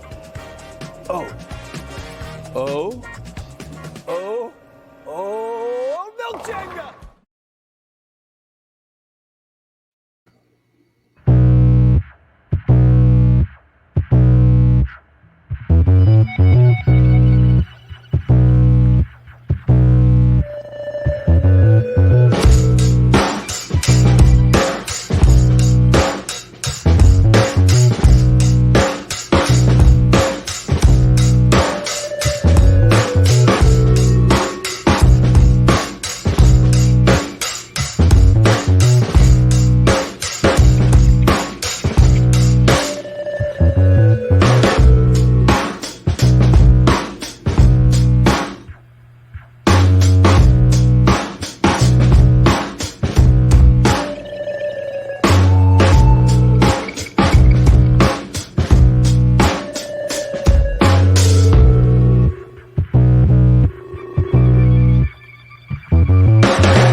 been a father and son family-owned business for nearly 20 years. When guests walk into Halftime Beverage for the first time and see only beer and cider, they're in heaven. We were early adapters in pioneering a place specifically for people who loved craft beer and cider. Shelves lined with 4,000 to 5,000 choices, hundreds of styles, some 800 breweries from 80 countries. Craft enthusiasts appreciate intelligent dialogue with our cicerones. Our passion for the industry is front and centered. We keep abreast of the industry's growth, especially the local breweries in our own neighborhood. Our online website takes orders from over 38 states. We introduce new products to the marketplace with regular tastings, dinners, and festivals. At Halftime Beverage, our entire focus is on beer and cider.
Hey. Hello. How are you? I'm good. How are you? Good. Good to see you. It's been a very long time. Yeah. Since last year. Yeah. I remember hanging out at your booth the last DBF. Yeah. Good times. Yeah. They'll be back. They'll be back. We'll be back. But it's awesome to have you on. I'm sure. I'm just so excited that you could join us. So I'm so excited to be here. Are you in the brewery? Where are you at? I see the packaging behind you. I'm just put some like black miso background here. I'm at home. I'm home. Where's home? Where are you at? It's actually, I'm from Rio originally, but I'm in Capão da Canoa. You've never heard of it. How it's far in the from south of Brazil. South of Brazil. And, yeah. That's a good. I mean, everyone should definitely check out your video in the forum. No, I thought it was. I mean, all the videos were great. Yours was just it was so cool. And I don't think enough people, maybe even on this, know about the background and the different cultures that are coming together here. Can you explain that a little bit? I mean, it's amazing. I love it. Yeah, sure. Actually, we're from Brazil. But myself, Fernanda, and Yumi, we're like from Japanese descendancy. Sorry, English is not my mother language, so we're Japanese. We're half Japanese, half Brazilian, and then we decided to honor this Japanese heritage by creating some beers that have Japanese ingredients, Japanese concepts. So we've been in the market since 2015, 14 actually. But yeah, that's what we've been doing. Yeah, and now we created this. What? Sorry. No, the black miso. But for those who don't know, I think it was 2019 your first extreme? 18. 18. Okay. And I think it was Ryan at Funky Buddha recommended. He was like, exactly. I know this brewery. You've got to get them in. Yeah. And I remember swinging by the booth, the 2019 one, and this is just some of the stuff you guys do. I mean, because of the combinations that are coming here, the cultures that are kind of clashing and making these incredible beers, they're flavor combinations that like we in the US we don't experience. So I mean, you had a Pilsner with jasmine flowers, a wasabi pale ale, Japanese mandarin orange and Brazilian cold pressed coffee imperial IPA, a sassafras barrel aged Brett sour, an oak aged sour with Japanese and Brazilian grapes, and a bunch of other beers. I was like, and I remember tasting all of them. I'm like, I've never tasted these flavors or combination of flavors ever before. We really like to play with those flavors and like use like Brazilian wood with Japanese ingredients and like to make this mix. That's who we are. And we're excited to talk about the black miso in a minute. But in your distribution, other than the EBF, are you sending these beers to the States regularly? Actually, we're brewing in the States now since last year, since 2019. I keep saying last year as 2000. Yeah, last year didn't count. But since 2019, we've been brewing in the States. So we have like regular brewing production. Yeah. And what are your best-selling beers? It's Matsurica for sure, the Jasmine Pilsner. It's the top seller. Yeah, that was one of my favorites. It was so good. We took it to the ABF last year. No, the year before. Yeah, 2019. Yeah. Well, tell us about this black miso. Yeah. Oh yeah. What did you find? How do you like this beer? I love it. I love it. Yeah. It's got it's got deep, rich, roasty notes, but also this umami. Like there's this nice umami note to it. Just tremendous complexity, but then significant hopping too, like over 60 IBUs. But it plays really nice with the umami, the bitterness, and the roastiness. Beautiful balance. Yeah, we decided to make something with miso, which is like kind of like bold, kind of like we tested a lot before doing it, but we really like the result. I mean, the sweetness and the saltiness is like they're really balanced, and like there's umami, of course, and really happy about it. And yeah, I love the layers. I mean, first sip, you're like, okay, this is a Russian Imperial Stout. I get it. And then you get this really nice sweetness. And underneath that, it's like a layer of saltiness. And like Sam said, the umami, it's just, it's delicious. And you just want to have another sip. Yep. Is this the biggest beer you guys have brewed, over 11 ABV? Or have you done stuff even higher than that? We have something with 11.5, which is like similar. We did like a previously we did a Russian Imperial Stout with persimmon. Persimmon, is that how you pronounce it? Sorry. Yep. We did it here. We brewed it here. We didn't like took it to the States. But it was like kind of like this one, like a more English base, but it was really interesting, really kind of dry. But this one is like it's more complex actually. Yeah, I'll say it's because complex. It's got all the flavors, got the umami, and I'm really happy about it. You should be. It's really nice. Oh, Charlie Bomb. She wants to show her drawing. She just drew this tonight. It's an octopus. Oh, awesome. Cool. 1, 2, 3, 4. Yep, there's 8 arms. Count it.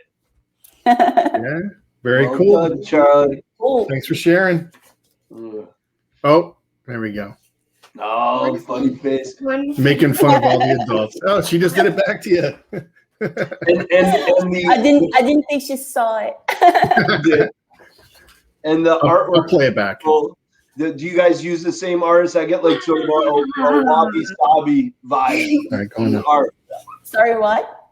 Do you know the term wabi-sabi? Like rustic elegance. That has great rustic elegance to it. Thank you. Who does the illustrations?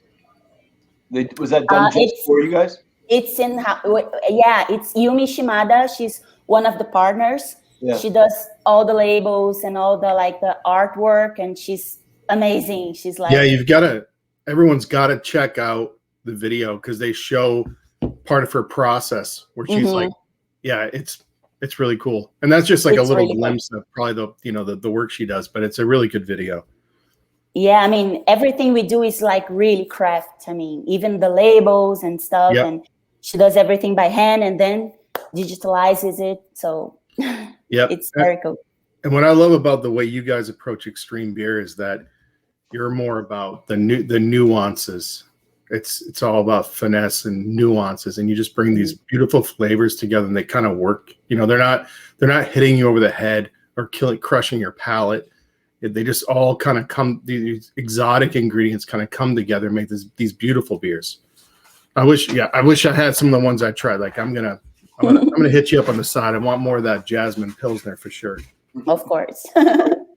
And Brazilian craft beer, like the community of craft brewers, I don't pretend to know a ton, but the little I know, it seems like yours is a culture that's never bowed to the Reinheitsgebot. It's always embraced broader definitions of beer and considering using local indigenous Brazilian ingredients in beer to a degree that I think's very similar to America.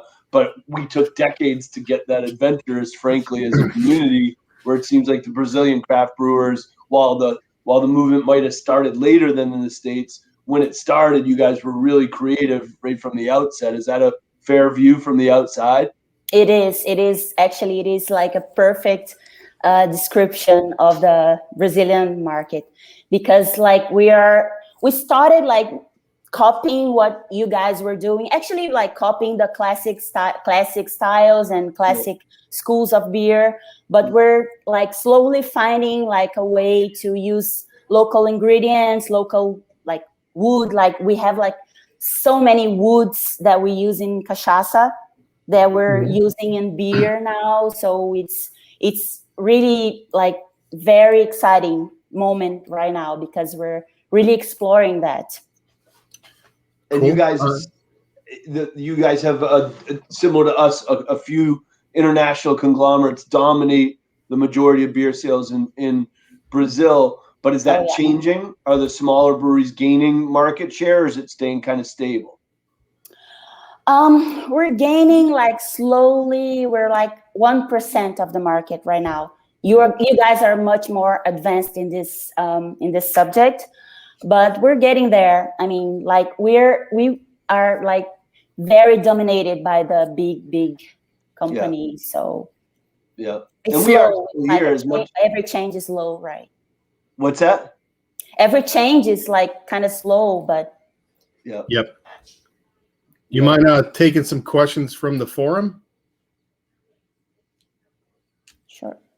We're going to take some questions from the forum. Here we go. Okay. Colorado. Do you make any rice lagers? And he's saying the miso is amazing.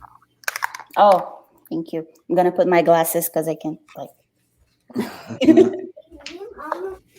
are eating our saucers. Can you please open mine? Have Mom do it. Go on. But she can't. Oh, okay. All right, I'll do it. I got to open up her treat. Go ahead. Fair. Don't worry about me. Do you ferment any of the beers with rice as one of the ingredients? Yeah, actually, Maturica, the pilsner is made with with rice. Yeah.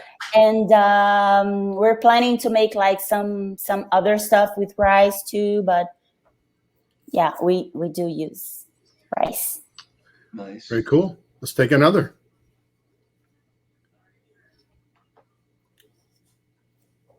Such unique flavors in the black miso. How do you get the salty flavor to come through without it being overwhelming?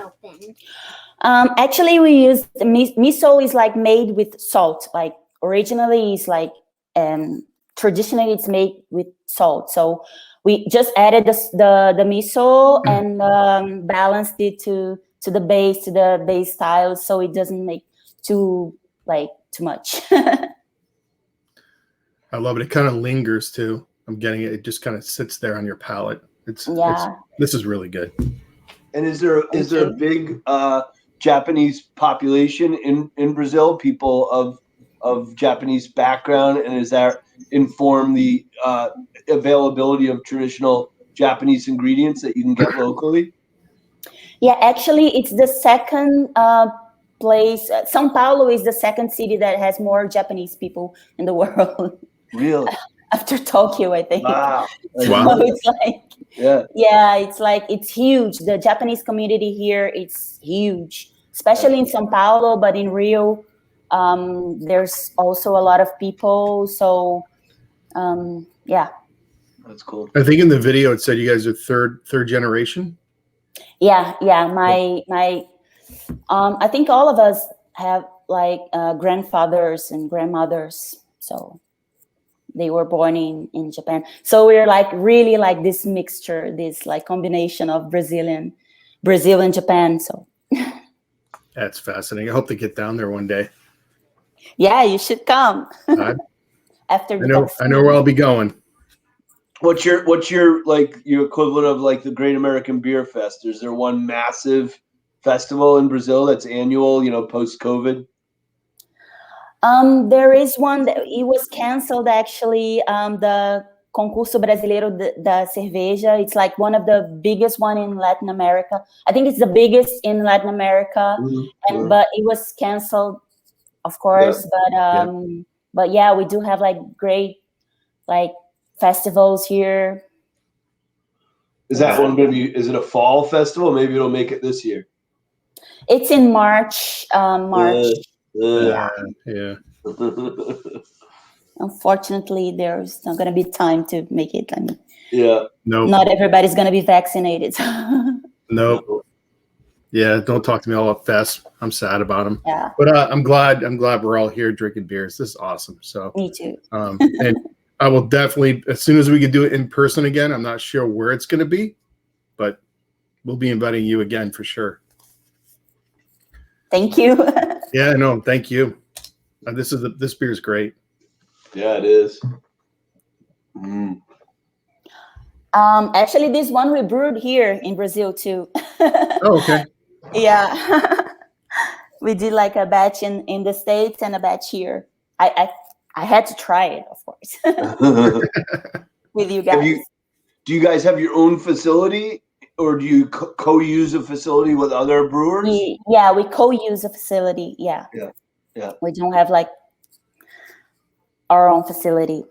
Any One plans? day maybe. One day, yeah. Maybe one day like a brew pub. We dream about having a brew pub someday. But yeah, for now we do like a contract brewing. Yeah.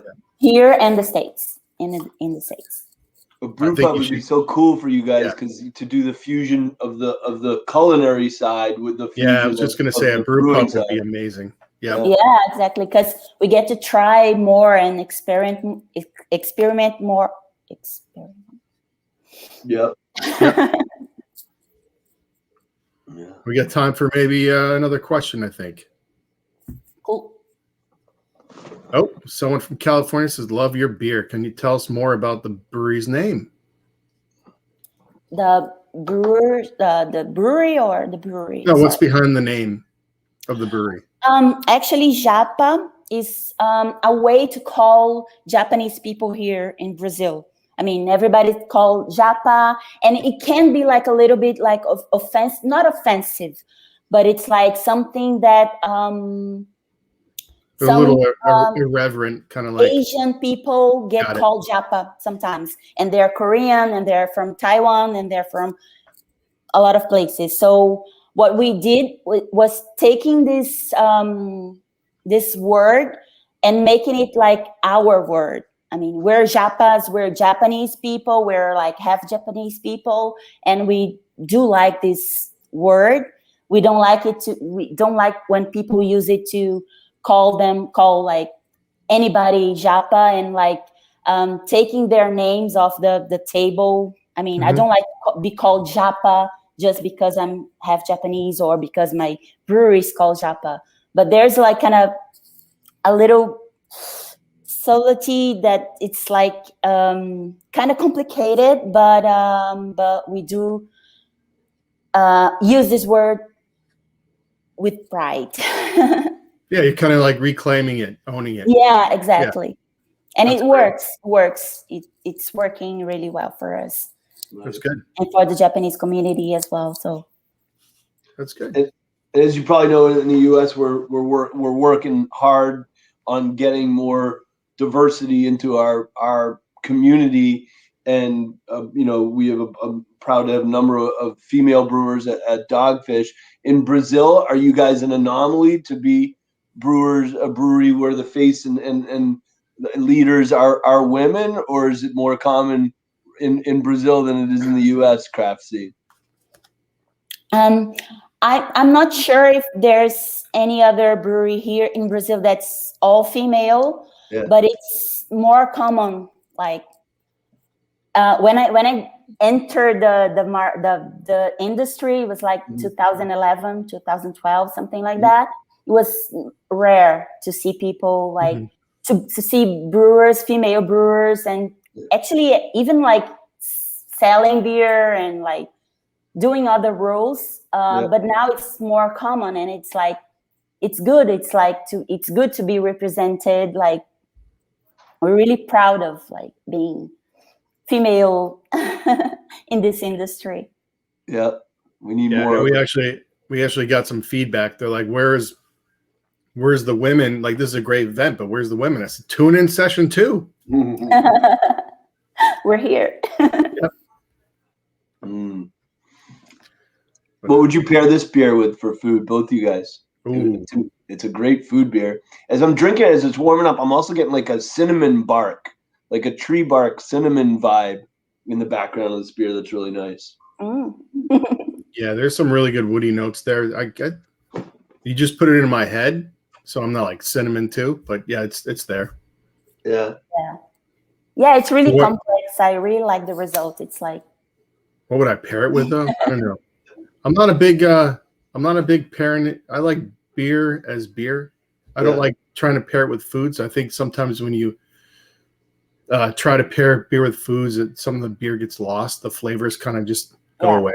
It makes sense sometimes, but sometimes it doesn't. But this one I like to pair with a miso ramen. Okay. So I really want to try that like soon. If this might go good with some like red meat.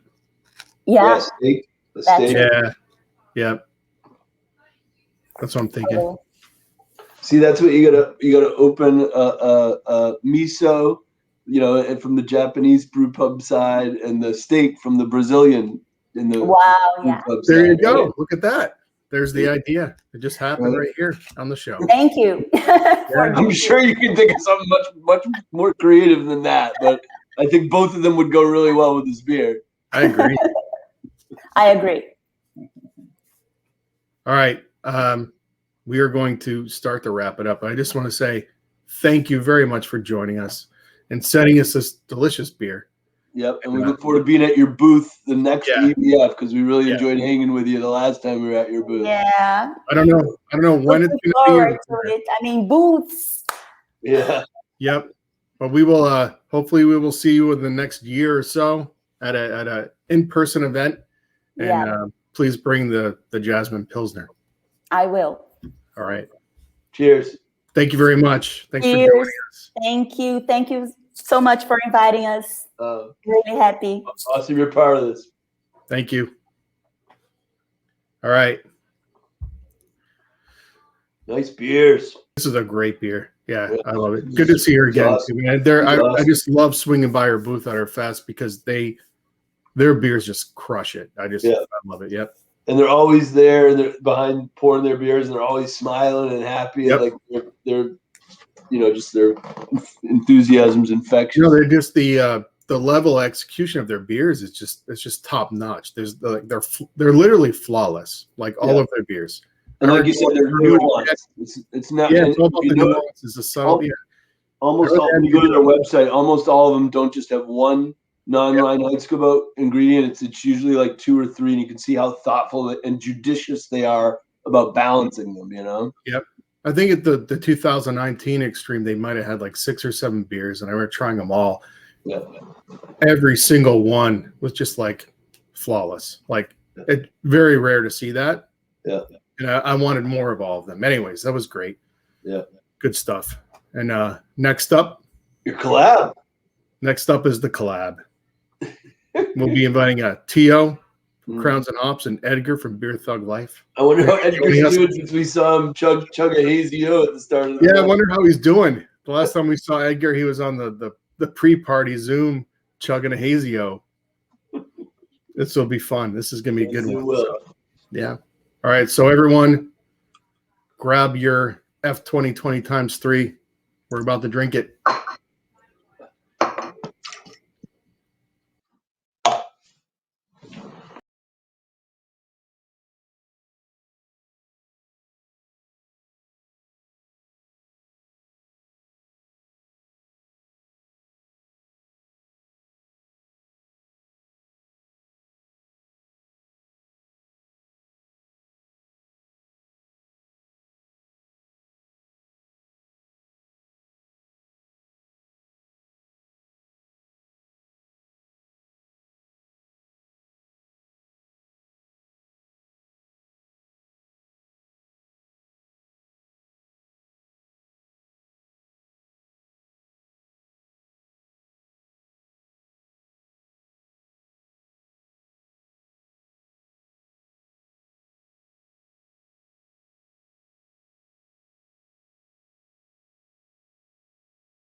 Oh shit! Well, in the house. What's cracking, OG? What's up, motherfuckers? How you doing? What's up, guys? What is up? What up, OG? What up, Edgar? West Coast. What up, Todd? What up, Sam? Time to wake these motherfuckers up. We got Compton. We got Inglewood in the house. How you doing? For this. Here's There's some echo going on too, but hey, you guys are watching the feed, turn it off. Hey, Edgar, turn this shit off real quick. The feedback.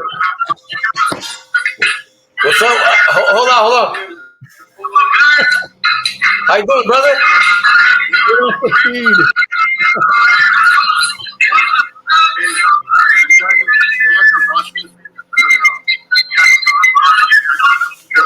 Hey, this is like an Apple version. What's going on? Okay, I turned off the music already. I still hear like a little sound.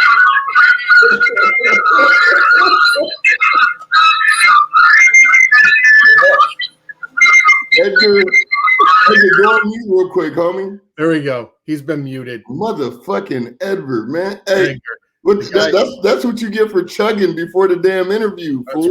That's right. That's what Chugg's getting. Hey, what's cracking, Sam? What up, Todd? Good to see you again, Taylor. I met you at the LA EBF a few years ago. It's awesome to see you again. That's right. I dragged you to the side of your booth and asked you some hard ass questions that probably no one would anticipate at a craft beer festival. But your answers were flawless, bro. So cheers to that. It's been awesome watching your journey and your passion as you've come into this community with grace and aplomb. Hey man, well, grace, plum, culture. I might not be a Japa, but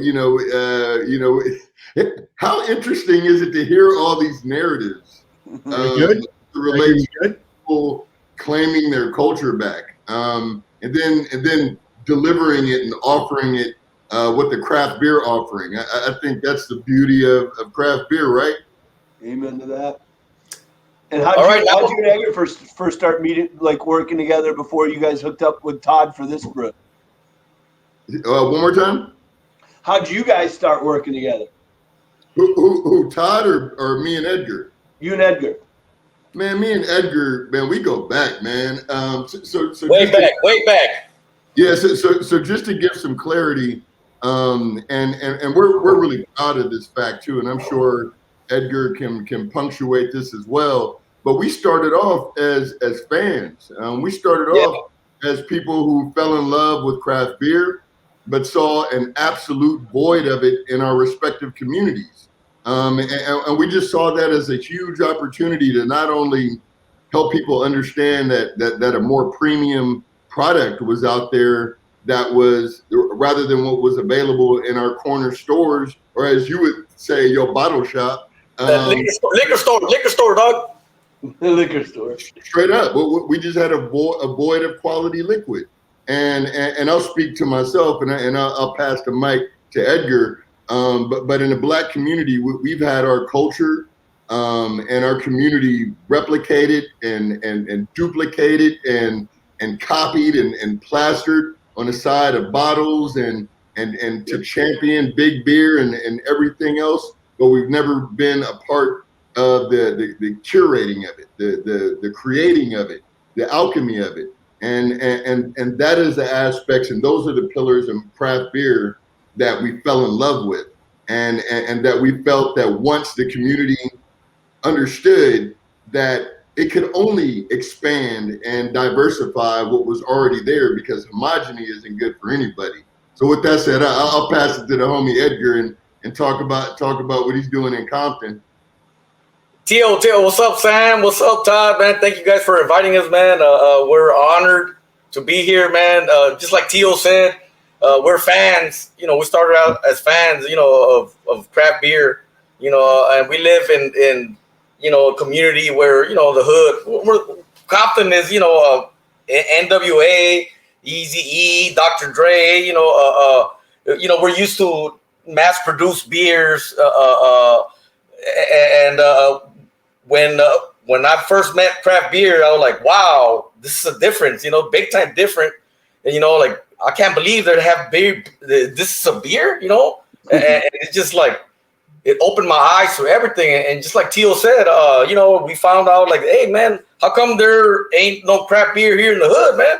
You know, or craft beer representing us, you know? So, you know, shout out to Teal and Benny for, you know, they started before me. And you know, I just wanted to be able to do that for my community as well, you know. And I met Todd a while back at the LA Beer Week. And we've been friends ever since, man. I'm just, like I said, we're fans first, and now we're, you know, here, you know. Yep, I saw this hard ass motherfucker sitting there at the fest, just sitting there like talking to other people. I came up and said hi, and next thing you know, I don't know, we became friends almost immediately after that. So, yeah, hey, shout out to you, Todd, though, because I mean, there are people that hear about what Edgar and I have done with our brands, BeerThugLife, Dope and Dank, Crowns and Hops, and they were extremely dismissive at the beginning. You know, as if we were looking to change the culture, like we were looking to tear the culture down rather than to grow and expand it, and to bring more drinkers to it, and to bring more power. Exactly. Yep. But this motherfucker Todd, like, I mean, literally the dude jumped right as soon as he listened, and when he listened, and when he understood that our narratives were about the celebration, love, and spreading of craft beer, he was like, "How can I get down?" You know, he came at it from a humble standpoint, the way Edgar and I have always approached it. So with that said, let's start talking about this fucking beer. Goddamn. This beer, I love this beer. So I've already had almost a case of this beer since we brewed it. Right, so Sam, break it down, bro. Like talk to us about what you're tasting, and then we can extrapolate the notes. Good idea, Sam. What do you think? So I love the thickness, the viscosity of it. I get like an awesome like molasses note to this beer. I get the hops. It's definitely a black IPA, but it's way more than that. I think as big as it is, there's some residual sugars in there, you know, playing with the dark grains in a way that gives me like a really nice molasses, dark honey note to it that's not usually found in a black IPA. Yeah, it's good. And by the way, Edgar, so behind you, the test batch, Sam, that I told you about that. It was brewed. Hey, let me see. Out to California. Pilot batch right there, baby. Shout out to Edgar because that cat like built a beautiful recipe. I think between the notes that I was hoping to achieve and what we were hoping to nail with regard to the style, because I mean black lagers, black IPAs, I think don't get as much love as they should, and I think Todd and I really, you know, did our best to talk about the attributes that we wanted in this beer, the grain bill, the hops. But Edgar, man, you know, I give credit to the homie Edgar for really putting this pilot batch together, bro. Tell Sam about what you did in that pilot batch, homie. Man, well, you know, like I said, I'm been brewing for 2.5 years. That's it, man. But prior to that, I was doing collaborations with breweries. Everyone knows I started off chugging beer on Instagram, the Cholo Chugs. We saw one earlier. I drink with my pinky up, homie. I'm sorry. I like sipping this expensive shit. Yeah, I mean, I did too, but you know what? But you know what? I need to chug, man, because all this fucking pinky, you know, all this stuff, you know, like, nah, I need to be hood, man. You know, but yeah, like I said, what was the first beer that you brewed 2.5 years ago? Like, what styles did you start with? It was I think it was a red ale, and it came out shitty as hell, and I threw it away, man. Yeah. You know, my first batch was good, and I stood up and told everyone I'm going to be a brewer. And then my next 3 batches fucking sucked. And I'm like, oh shit, I'm going to be a brewer. Trust me, and you know what? I started all grain. Okay, like I you know, Edgar, remember like when you did that lager, dude? When you did that first lager, that shit was fucking fire. I mean, one, and if I could just touch upon it again, one of the things, I mean, we come out of a new generation of brewery owners and brewers and brewing companies.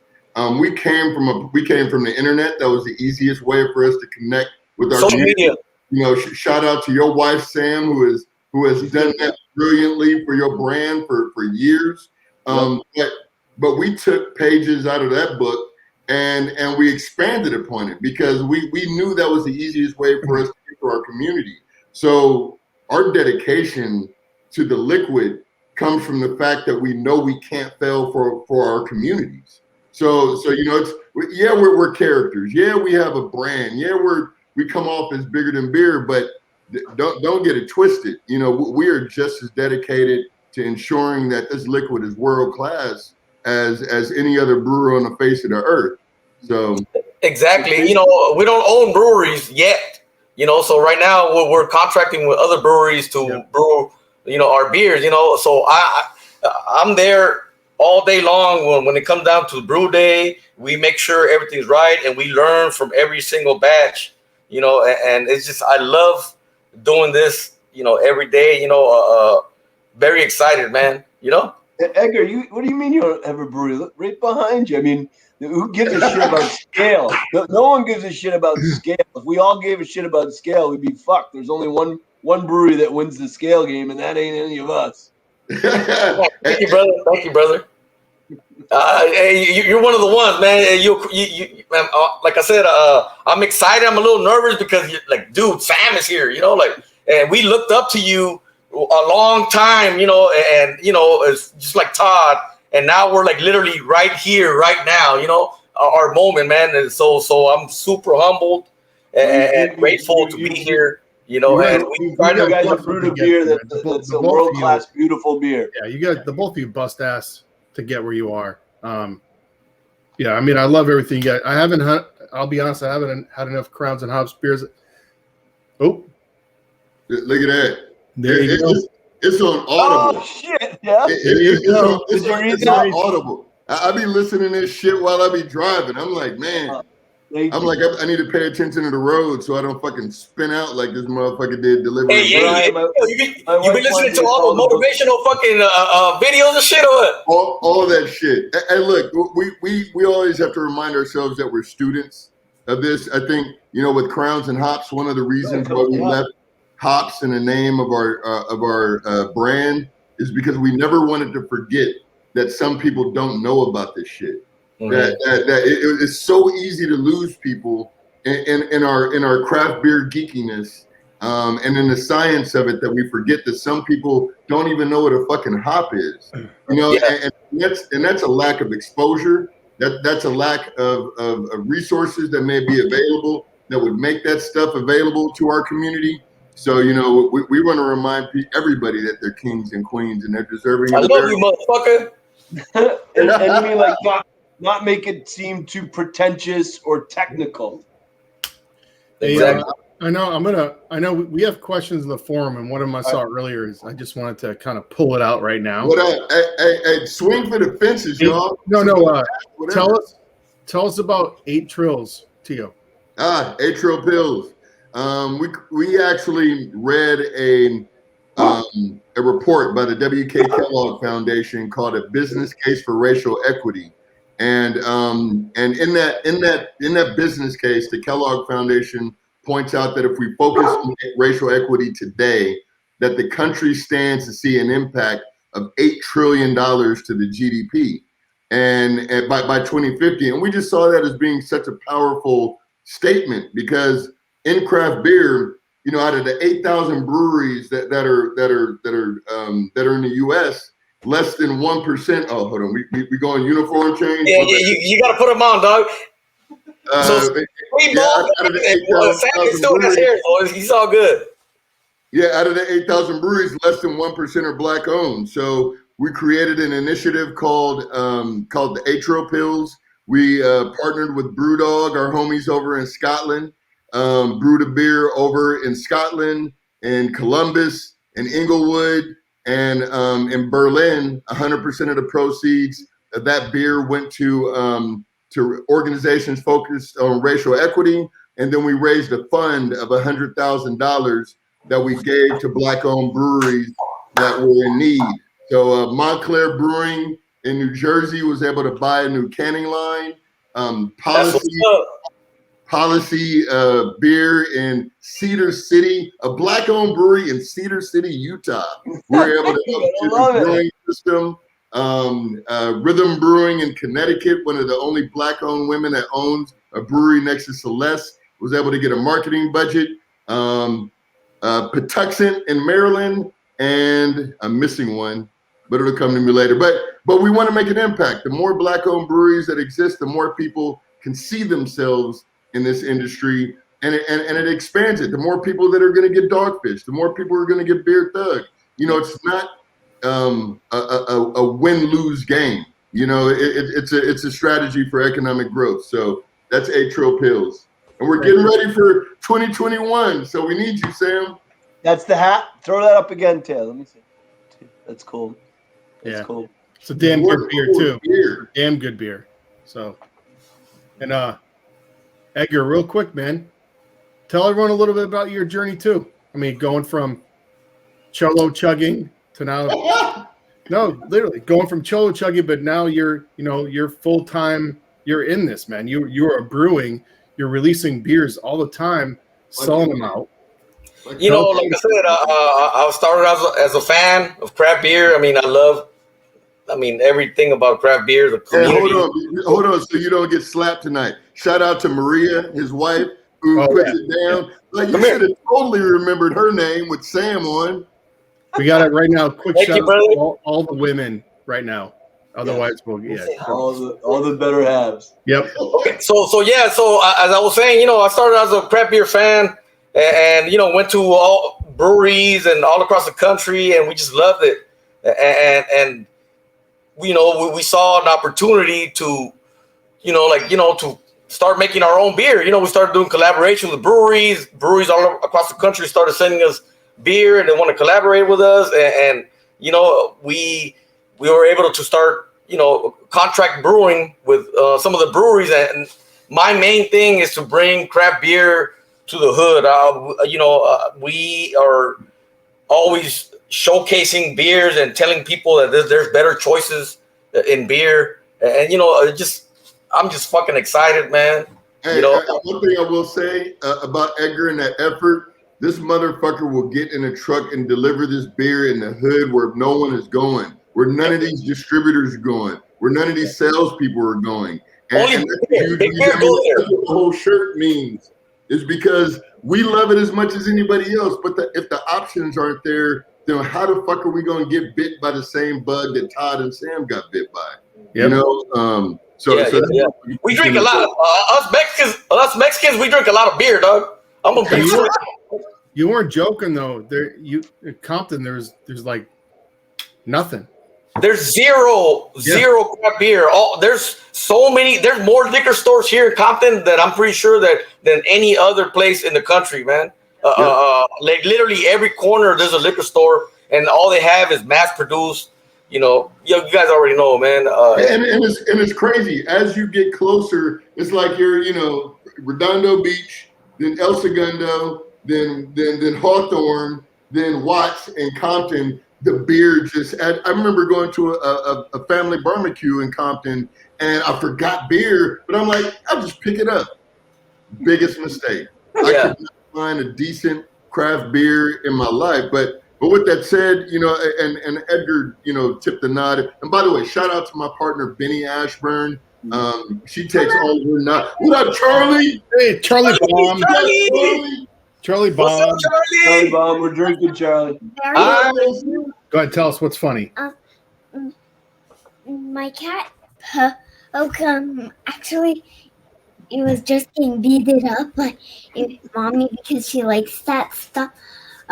And then I don't know what's going on. the teacher jumping. It's pretty Charlie intense. be bum rushing, dude. Jumping like this at the same time. Like, Hey, Good story. me and I was mommy about to get were upset because I thought laughing. Hey, Charlie. hold on, wait. This is, Hello. this is a 21 plus event. Where's your ID? You got an ID? You got a fake? Yeah, Come on, man. Charlie, pull it out. Well, you act like you're 21 plus most Yeah, days. she acts like she's 21 though. Oh, she already is. Hey, get out of here. Hi, Charlie. I'm 5. She's only 5. But yeah. You know, I got 3 daughters. They're know, yeah. not that young, but like me and Edgar got kids in college and shit. So we need to be drinking and shit. Our wallet is so light. Yeah, don't even remind me about fucking all the fucking money that I owed to UCLA, man. Okay, so just okay. Great school. Hey, but you know what? It's one of the things that I think Edgar and I both, well, I know me and Benny really focused on, is that at the end of the day, it's about our kids, you know, and at the end of the day, what are you doing in order to bring something more premium to their life? And, you know, you can pour a beer, but at the end of the day, it's going to come down to, well, Todd, that's cool and all, but how's Charlie? You know, it's like that. Yep. That's what it comes down to. And look at that. Wait. You Oh, gotta she hold wanted it to up. show you her. Is that octopus, Charlie? She drew an octopus. Also, what? Okay, so we got 8, 9 legs. 3, 4, 5, 6, 8 legs. I Okay, think that's cool. so this is a beer label. This is the next beer label. Yeah. Hey, Sam, I got a question for you, bro. What do you got? So from the time that I asked you about diversity in craft beer, like from your vantage point, how have you seen things change or modify or alter with regards to I mean, because 2020 was huge for people finally understanding that diversity, inclusion, and racial equity wasn't a political thing, but rather a community thing.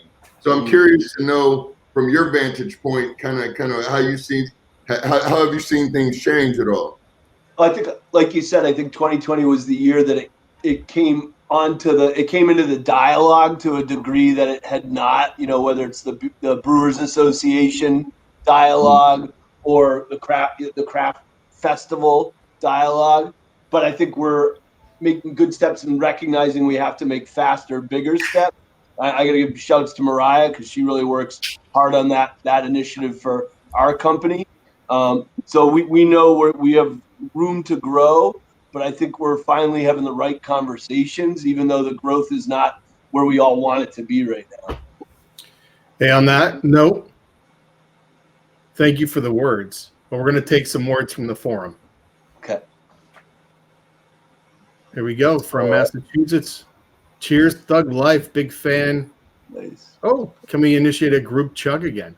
Oh shit! I can say no to that, man. I mean, we could do a big chug. I'll do what's left in my glass. I'm too old to chug, man. I think the Not first a whole chug, one, just like 2 I mean, it doesn't have to be a full 16-ounce chug. I got like probably like 4 ounces right here. I got a chug story real quick. So the first time actually, like, after I met him at the fest, it was one of the LA Brewers Guild. Oh yeah, I want that beer, man. You invited me to a party near Compton, and it was like a friend's birthday party. I show up, there's like 30-something people there. I think I'm the only white dude. You're the only white guy, yeah. But everyone's like, I show up, everyone's saying hi, giving me food, give me, you want a beer, you want a drink. I was like, this is amazing. And I'm like, I don't know anyone here, but everyone's treating me like I've been here for 20 years. And I remember you wanted me to chug a beer with you. It was an other half, 8%, like double dry hopped IPA. And it wasn't just a normal chug though. We sat down, you're like, oh, we'll do it in the living room on the couch. So I sat down on the couch, and then those 30 people came in, and I'm like, we got an audience now, 30 people. I'm like, I don't drink like this anymore, man. I'm like, I'm pretty sure I'm going to puke all over the place in front of 30 people. They're taking photos, videoing the stuff. And I remember just chugging. And I was like, I could feel it. I could feel the burn. I'm like, it's going to come. You ain't getting me anymore. Fuck that. Yeah, It was like 2 in the morning when you left, right? I think it was like around 2 in the morning. Yeah, no, I was the last person standing. Yeah, in the house. Like we left, bro. Yeah, everyone left. All 30 people left. It was just me and the people in the house, and was like, yeah, yeah. Well, I'll do a few ounces with you. Shout out to Rick. All right, so let's do it like this. All right, I'm gonna do it like how I do it always. Okay, so everyone hold up their glass. All right, so what's up, homies? Your boy Edgar from BeerThugLife. I'm here in the BeerAdvocate Extreme Beer Fest with my homie Sam, Todd, Tio. Y'all already know, man. We're chugging F2020 times 3. Cheers, motherfuckers. Cheers, motherfucker. I'm not doing it. Ah, yeah, you are. Come on. Fucking Edgar. I'm tomorrow morning and see how you're feeling. Yeah. He did it. Hey, Sam, as a Miles Davis lover, you'll appreciate this Pilsner.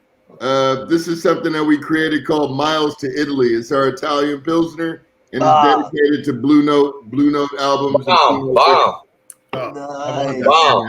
We also did a hazy dedicated to our HBCU grad, so we'll get that over to you. Yo, that's cool. Todd, dude, Todd, again, bro, you are a phenomenal friend. We are grateful for your community, man, and it is an honor to participate in this festival. And the BeerAdvocate community is probably one of the dopest communities on the planet. So thank you, fellas. And women, excuse me, boy culture. Yeah. Well, women too. The honor's all mine, guys. Thank you so much, Sam, Todd. I'm psyched to drink with you guys in person the next time I can. I'm proud of you guys and your journey. Thank you guys for bringing it every day. You got it, family. Well, we learned it from you guys. I'm telling you. I'll see you guys soon. Cheers. Thank you, guys. Cheers. Oh, awesome. You guys must have had a blast doing this recipe. I love those guys, man. Love them. Some of the best people I've met out here. We moved out to LA about 3 years ago. Awesome. So did you brew it on Edgar's little system, or where'd you guys go? My dad is dying, so I'm going over here. Yeah, we did a pilot batch on Edgar's system. I mean, to be honest, the entire thing was Edgar. So, and then we ramped it up. Yeah, like we had a discussion amongst the three of us. We're like, it's got to be a West Coast IPA. It's gotta be like super dry hopped. So we did triple dry hopped, and then we're like, let's switch it up. Let's do black IPA on top of that. Because, at the time, black IPAs weren't even a thing. I mean, they were, but they're kind of like dying off. So we're like, and there was a big resurgence of black IPAs towards the end of last year. Yeah, it was just awesome. And then we went over to a brewery in LA called Indie Brewing Company, and that's where we brewed it and canned it. Nice. So is that a brewery that Edgar and Tio already used? Like, was that one of the... Well, Edgar uses like Indie. I think he used like Boomtown, and there's a couple others, but he uses several breweries in LA to kind of brew his beers. And then Crowns and Hops uses a bunch of breweries too. Yeah, they do a bunch of really cool collabs as well. They did collabs with like Great Notion as well, and they're both pumping out some amazing beers. And they're it's awesome to see. They're just reaching a whole different. They're just hitting at different levels. It's really good. Yeah. Nice. Yep. So this is it. This is it? Are we going right from them to us, or is there like another pee breaker? Or we're just rolling? No, we're gonna take a little break, but everyone break out their old schools of different years. Yep. I can't believe I chugged that beer. I'm already feeling the effects. I can already in a good way. You're smiling. You look good. It's always a good way, but let's not get it twisted when we drink beer. I was kind of laughing at dry January, but we'll talk about that another day. But anyways, yeah, I chugged. I could feel it. It's definitely like my brain feels like it's right now. After you chug, something happens to your brain. It feels like it's kind of like suspended in this sort of like hazy liquid. It's just kind of floating like that. Right.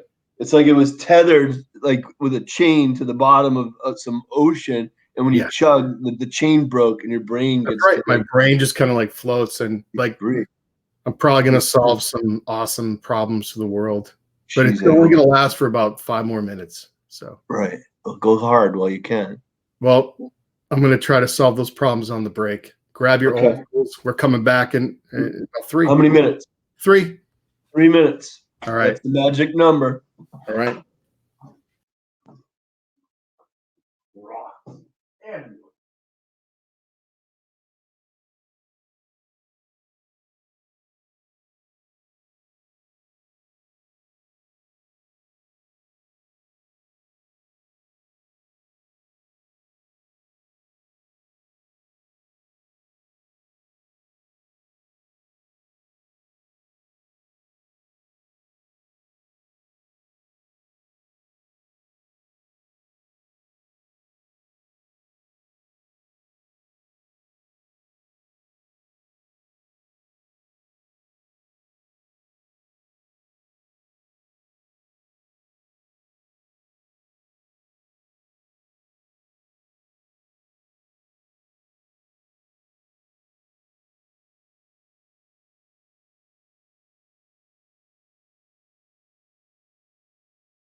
Whoa, what's up? I'm breaking up the big. What do you got? I got my rally hat on. No, it's so the guys at Hardywood. Oh yeah, good guys. They do that gingerbread beer. Oh yeah, it's one of the few beers to this day. It still has sort of a quote of our review on the label and the score. Oh really? Yeah. Nice. So they gave me this opener. It's made out of gunmetal. It's like this looks like tiny, but it's super heavy. Wow. and the way it lifts a bottle cap off is beautiful. It just like feels good. No effort at all. So Nice. I got 2012. What do I have? I gotta throw my old man glasses on. I know it's super old when it doesn't even have our logo on the glass. You know, it was before we could afford. Well, custom glass. Come on, man. The crown. Yeah. When you see that crown, it just makes me happy. Right? It's Pavlovian. Yeah. We first started putting these crowns on our strong beers because when we first did Worldwide Stout around 2000, people were going into stores and taking Chicory Stout 6-packs and taking the Chicory Stouts off, hiding them on the side, and putting Worldwide Stouts. And so then they would swipe the UPC code of Chicory Stout. And so we said we got to do this to tell people it's the strong shit. So this is one of my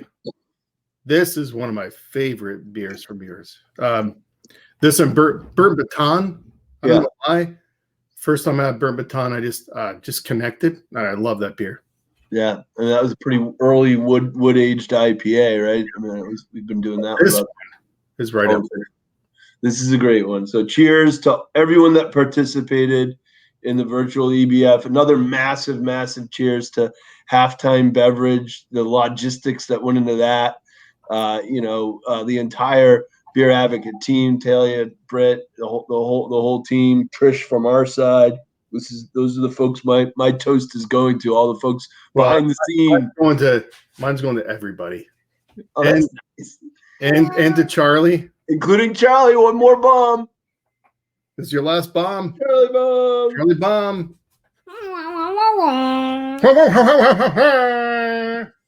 There you go. All right, go see your mom before I destroy you. Watch this quick. Oh, what are you doing? Oh, some sort of parkour. That's what it is. It's like a park. She's like doing this stuff down here with her feet and mad tricks. Right. I'll see you later. No. She's all happy. She's got a Switch, and I downloaded. She did a ton of homework over the weekend. Yeah, I got her. What's it called? Animal Crossing on the game. Switch. Yeah, she's all over it. She's got her little island, and she's like, "What's going on?" I was like, "I don't know." You're on an adventure. Yeah, it's great. Speaking of being on an adventure, so yeah, you can see it got. It used to be a sort of a reddish hued beer, but it's definitely oxidizes when it gets. Yours is what year? 2012.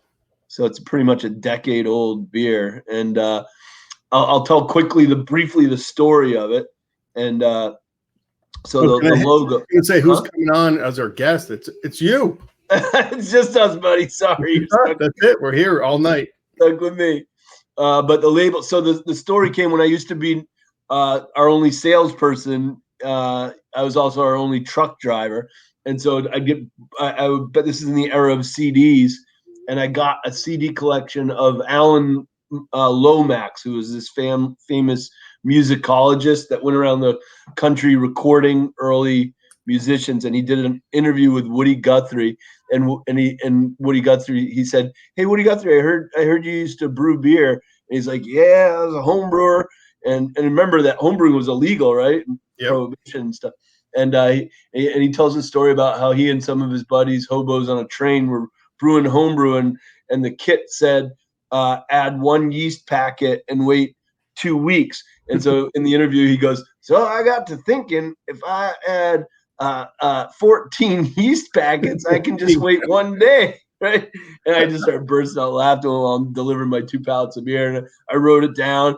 And I talked to my buddy John Langford, who's the musician in a band called the Mekons, a famous English punk band. And he moved to Chicago, and he's now in a band there called the Waco Brothers, a very talented artist. I said, "Will you do an interpretation of Woody with the packets of yeast, adding it into the bottle of the beer?" And I combined that with, I found on a used book website called a Librius, a brewing book. I would go to there, try and find these, historic brewing books to when I wanted to, just learn about beers from the past. And it arrived in my house, and it was a handwritten journal by a cellarman in London, like in the 19th century. and he talked about his secret going around to pubs to get the cask beer to recarbonate is he would dangle strings that had dates and figs on the end of the string into the open casks, and then the yeast would find those sugars and come back alive and recarbonate the cask. So the story of the beer is really based on those two things: the story of Woody Guthrie adding all this yeast to accelerate a beer, and the story of these cellarmen in England in the 19th century using dates and figs to re-ferment the beers in the casks. That's awesome. Thanks for that thanks for that background. A little history. And it's to this day with 2,731 ratings and over 1,000 reviews. It's got a 90. Outstanding. That's pretty cool. But that's very cool. I mean, I'm looking at when the beer was added. So the beer was first added to BeerAdvocate in 2002. Yeah. Actually October 10th. God, that's almost 20 years ago, right? Yeah. Yeah, we're old. I'm looking at we old. Yeah, we are. I'm looking at my first review of it. Yeah. That was on August 24th, 2004. Okay. Were we doing EBFs by then, Todd? No, but that would have been the first year we'd have done it. We did the cyclorama. We did a thing in the cyclorama by you were like, that's the whole thing, is like you were at all of our early events, you just weren't sponsoring them. Yeah. So 2004, I gave it a 3.7 back then. Sorry. Wow. Sorry, not sorry. Yeah. Well, I said, I'm just looking at my final sort of like word at the bottom. Yeah. So, alcohol is a bit over the top and assertive, but other than that, it's a fairly solid barley wine. Definitely worth a try. Well, thank you, pal. Yeah, it's kind of funny. I never went back and revised that, but I think it's a great barley wine. Well, please go back and review it again and give us a higher score, buddy. I've got to do that because I'm going to be adding the ability to go back. I've got to code it, but you'll be able to review the same beer multiple times. And then we'll get an aggregate of your score will be kind of like applied to the overall. Yeah. Pretty cool. Yeah. So so you digging it? I mean, it's definitely in time. I love it, man. I'll be honest, I'm not a huge fan of aging beer. Yeah. I've aged a lot of beer over the last 2+ decades. Yeah. And I'll say that I'll use your 99% in a different way. 99% of the beers I age absolutely turn to, why did I age this beer? I wasted all my money and my time and my cellar space, and I probably pissed off my wife and everyone else around me because I took up this space aging this beer. Why? Right. But this is good. Yeah. Yeah. I'm not just saying that because you're here. I've said that before, but it's true.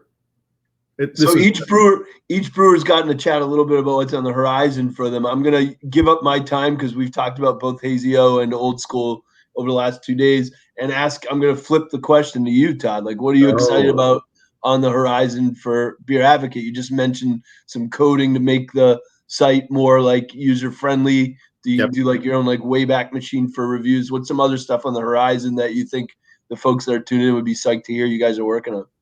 That's awesome. Where do I start? So much, but so I'd like to bring back multiple reviews again.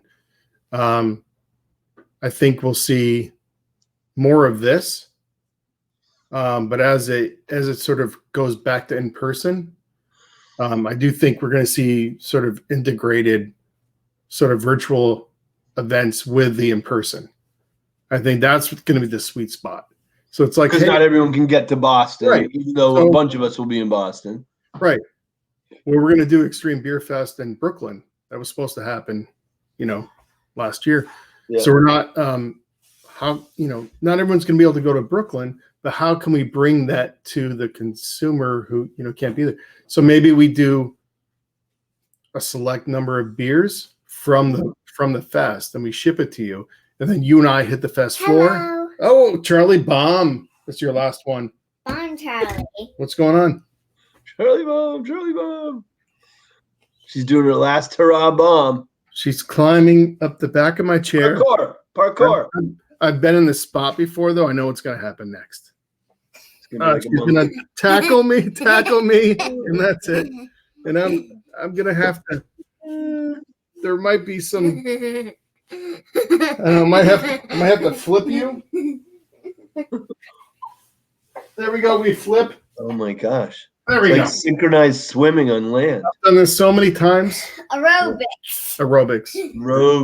All right, take this. For both of you. Or it'll be death by 1,000 tickles. Teresa Barbie. Goodbye. She's cool. I think I allocated 3 Charlie bombs today, but that might be 5 or 4. I don't know. People have been drinking. Yep. So you're saying that other things on the horizon. So let's say we're in Brooklyn next year, we got a zillion breweries on the floor. But we also say there's a packet. Right. So imagine you and I hitting the fest floor. Talking about Brooklyn. She said no. She's no sleep till Brooklyn. She's 5. Awesome. But so imagine us in Brooklyn hitting the fest floor, but we're talking to attendees who can't join us, but they have the 6 beers, and we're like, we're going to visit those 6 breweries that are in your box. Yeah, at their booth with a camera. We're going to be like, let's tell us about your beer. So we'll do something similar like this, but it's going to be awesome. It'll be a hybrid. So we talked about this last night on our Zoom post party, which is that was kind of funny. We're going to do one tonight too, by the way. Yeah. Got to make a note of that. Nice. If you're on the site, look for a link. I'm going to do one of those alerts again to a post party. Sam, I know last night. You'll text it. You texted me. I'll join at the beginning. I know you had to go to sleep last night. I'm with you, brother. At 9 p.m. usually I'm like going to bed, but we're going to do a post, and my account can hold 300 or so people. So the first Stop 300 bragging about how big your account is. Gosh. What's that? Stop bragging about how big your account is. What? 300 people. No, I said that's how many it can accept. Yeah, my account is much bigger than 300. Okay. Yeah, come on, man. I see. Jeez. What else? Anything else on the horizon that you want to share? Well, this is the year of us turning 25. Whoa, yeah, that's right. You were 1 behind us. That's exciting. Yeah. So that only happens once. Quarter century. We'll have more about that another day. Daddy's 52. I'm not 62. No. Nice. Oh, and wait, are we getting some questions or what? Yeah, I'm actually. Yeah, we're gonna take some questions for the forum, and then she's gonna get us again. I could tell. I feel another Charlie bomb coming on. All right, go ahead. What is this? What? So we'll each answer these. So why is it so easy to find IPAs, but almost impossible to find good barley wine year round? My answer would be, and then you go after me, Todd.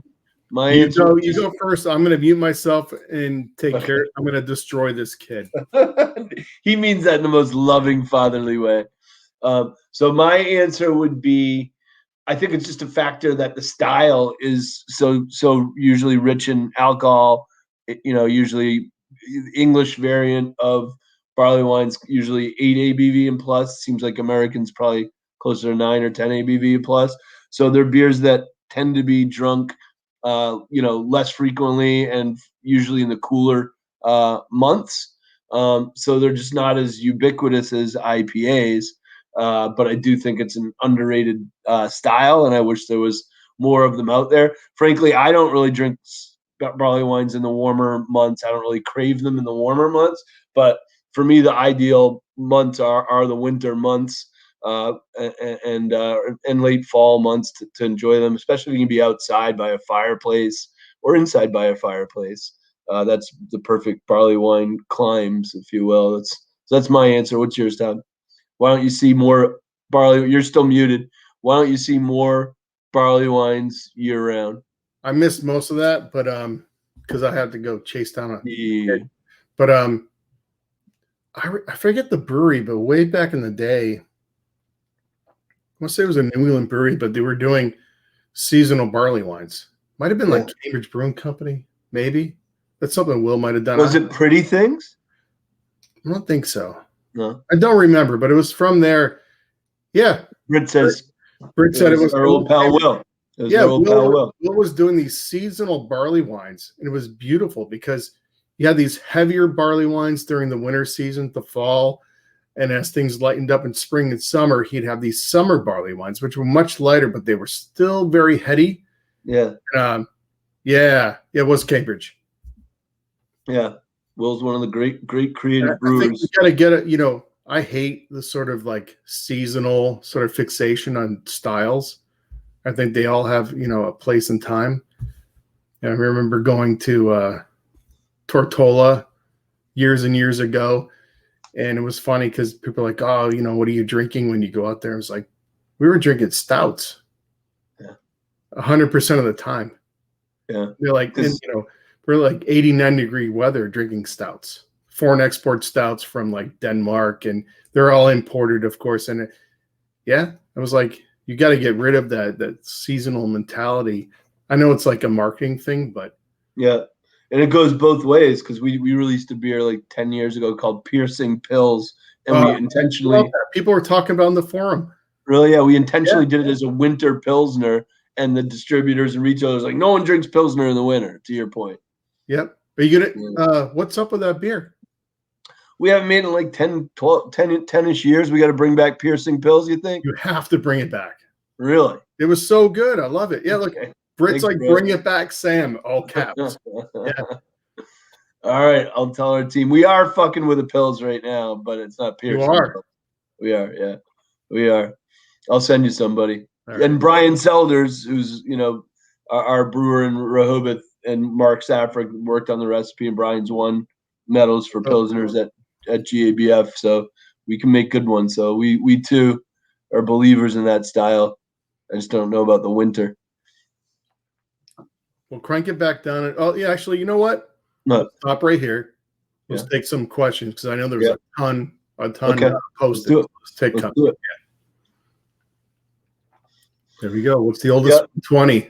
Yep. So Mariah and I do have a beer cellar that's pretty robust. To your point, Todd, we should probably be breaking into it more regularly than we are.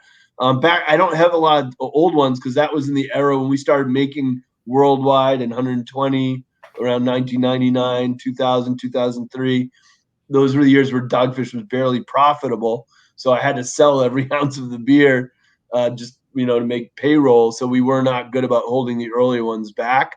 And then once we were on a growth trajectory and we could afford to hold some cases back. So I'd say mine are like 04, 05, 06 are some of my earliest. And I do love 120 with some age on it, you know, worldwide as well. I mean, this one as well, but it tastes more like orange marmalade than an IPA once it's, you know, past like 10 years old, but that's a beautiful thing. All right, next question. Well, hold on. I've got a fun 120 story.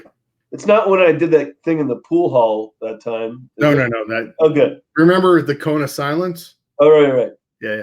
So this is out of that cone. Okay. So I remember one of the early intergalactic bocce tournaments. Yeah. And I forgot where we stayed. That's irrelevant. But this was back when you walked into Dogfish Head. Yeah. The brewery itself, and you walked in. There's like a booth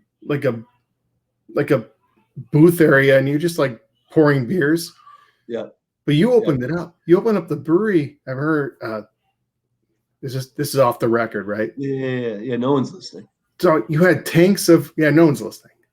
So you had tanks of 120. Yeah. And tanks of worldwide. Yeah. At the same time going. Oh, and Klaus was walking around making everyone heavens and hell. We did heaven and hells from the tanks. Yeah. That was before we were OSHA compliant, I think. That's right. I think it's So it's like there's so many years ago. I think it's probably out of any sort of like it was so long ago. Health regulations. That's a good 120 story. Yeah. All right, next question. Okay. I'm gonna go quick on this one, so we'll get to one that we can both answer. My thoughts on cellaring. Todd hit it, which I've had some absolutely beautiful beers that have been cellared, but and just look where trends are going in America, more towards sessionability. There's some beautiful beers that deserve cellaring. We were on with one of the true maestros of cellarable beers earlier, Tommy Arthur. So there's some wonderfuls out there. I think of someone like Rudy from Rodenbach, and we're proud of the ones that we do. But personally, and maybe it's because I'm a man of middle age now. I'm not like craving the beers that I laid down that are 10 plus ABV to the same degree I was 10 years ago. They just they just become special occasion beers more than regular rotation. Thinking about having those beers. But I do think there are beer styles that it works for. I will say generally, 120 is nice age, but it's kind of, people think hops are a preservative for beer, and that's true. But I think alcohol and dark grains are better preservative for beers than hops. If you're thinking about cellaring your stuff, other than I'll just say the things you normally say, which is keep it cool and keep it away from light. Doesn't have to be in your fridge. It could be in your cellar. So that's my comments on cellaring. What do you got to add, Todd? I agree, 100%. Yeah. Maybe it's because we're middle-aged. I saw you chug a beer for the first time in 5 years, I think. I've chugged beers. All right, next question. All right, you go first, Todd. I answered to it.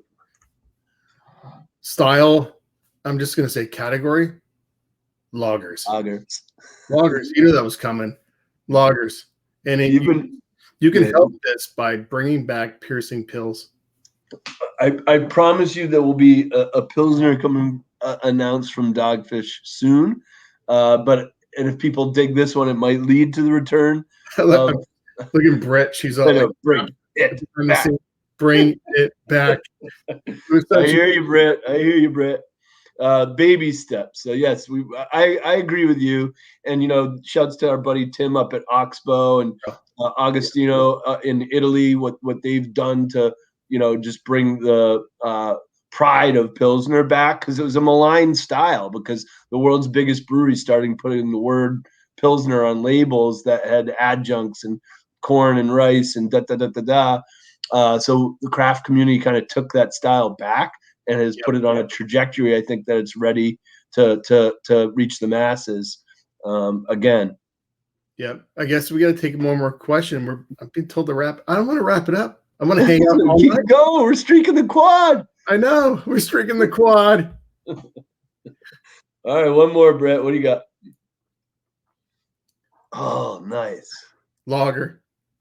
You got to do. All right. Come on. That was a given, right? And you got to do it this way. You're stuck on the desert island, and you can only have one meal and one beer. Can't be a Dogfish beer for either of us. What is it going to be? What's your meal and beer at the desert island? The only thing you get to have. Carnitas, tacos, and lager. Nice. And you're just going to say the world of lager. You're going to keep it that broad. Lager. I'm not picky. If someone throws a lager my way, if I'm on a desert island, I'll drink it. Doesn't matter who it's by. Yeah. All right. And I'm going to do, if I'm stuck on a deserted island, my food is going to be a wood grilled cheeseburger, and it is going to be. Wait, hold on. What? Wood grilled cheeseburger? Is that actually a thing? Or are you just making that up? No, wood grilled cheeseburger. I got a wood fire out on my desert island. I'm hanging out. No, but has that actually happened before in the history of planet Earth? A world grilled, you can go to a place and they go like, "Here's our wood grilled cheeseburger." It's we do it at our pub. Wood grilled. Well, I don't live near your pub.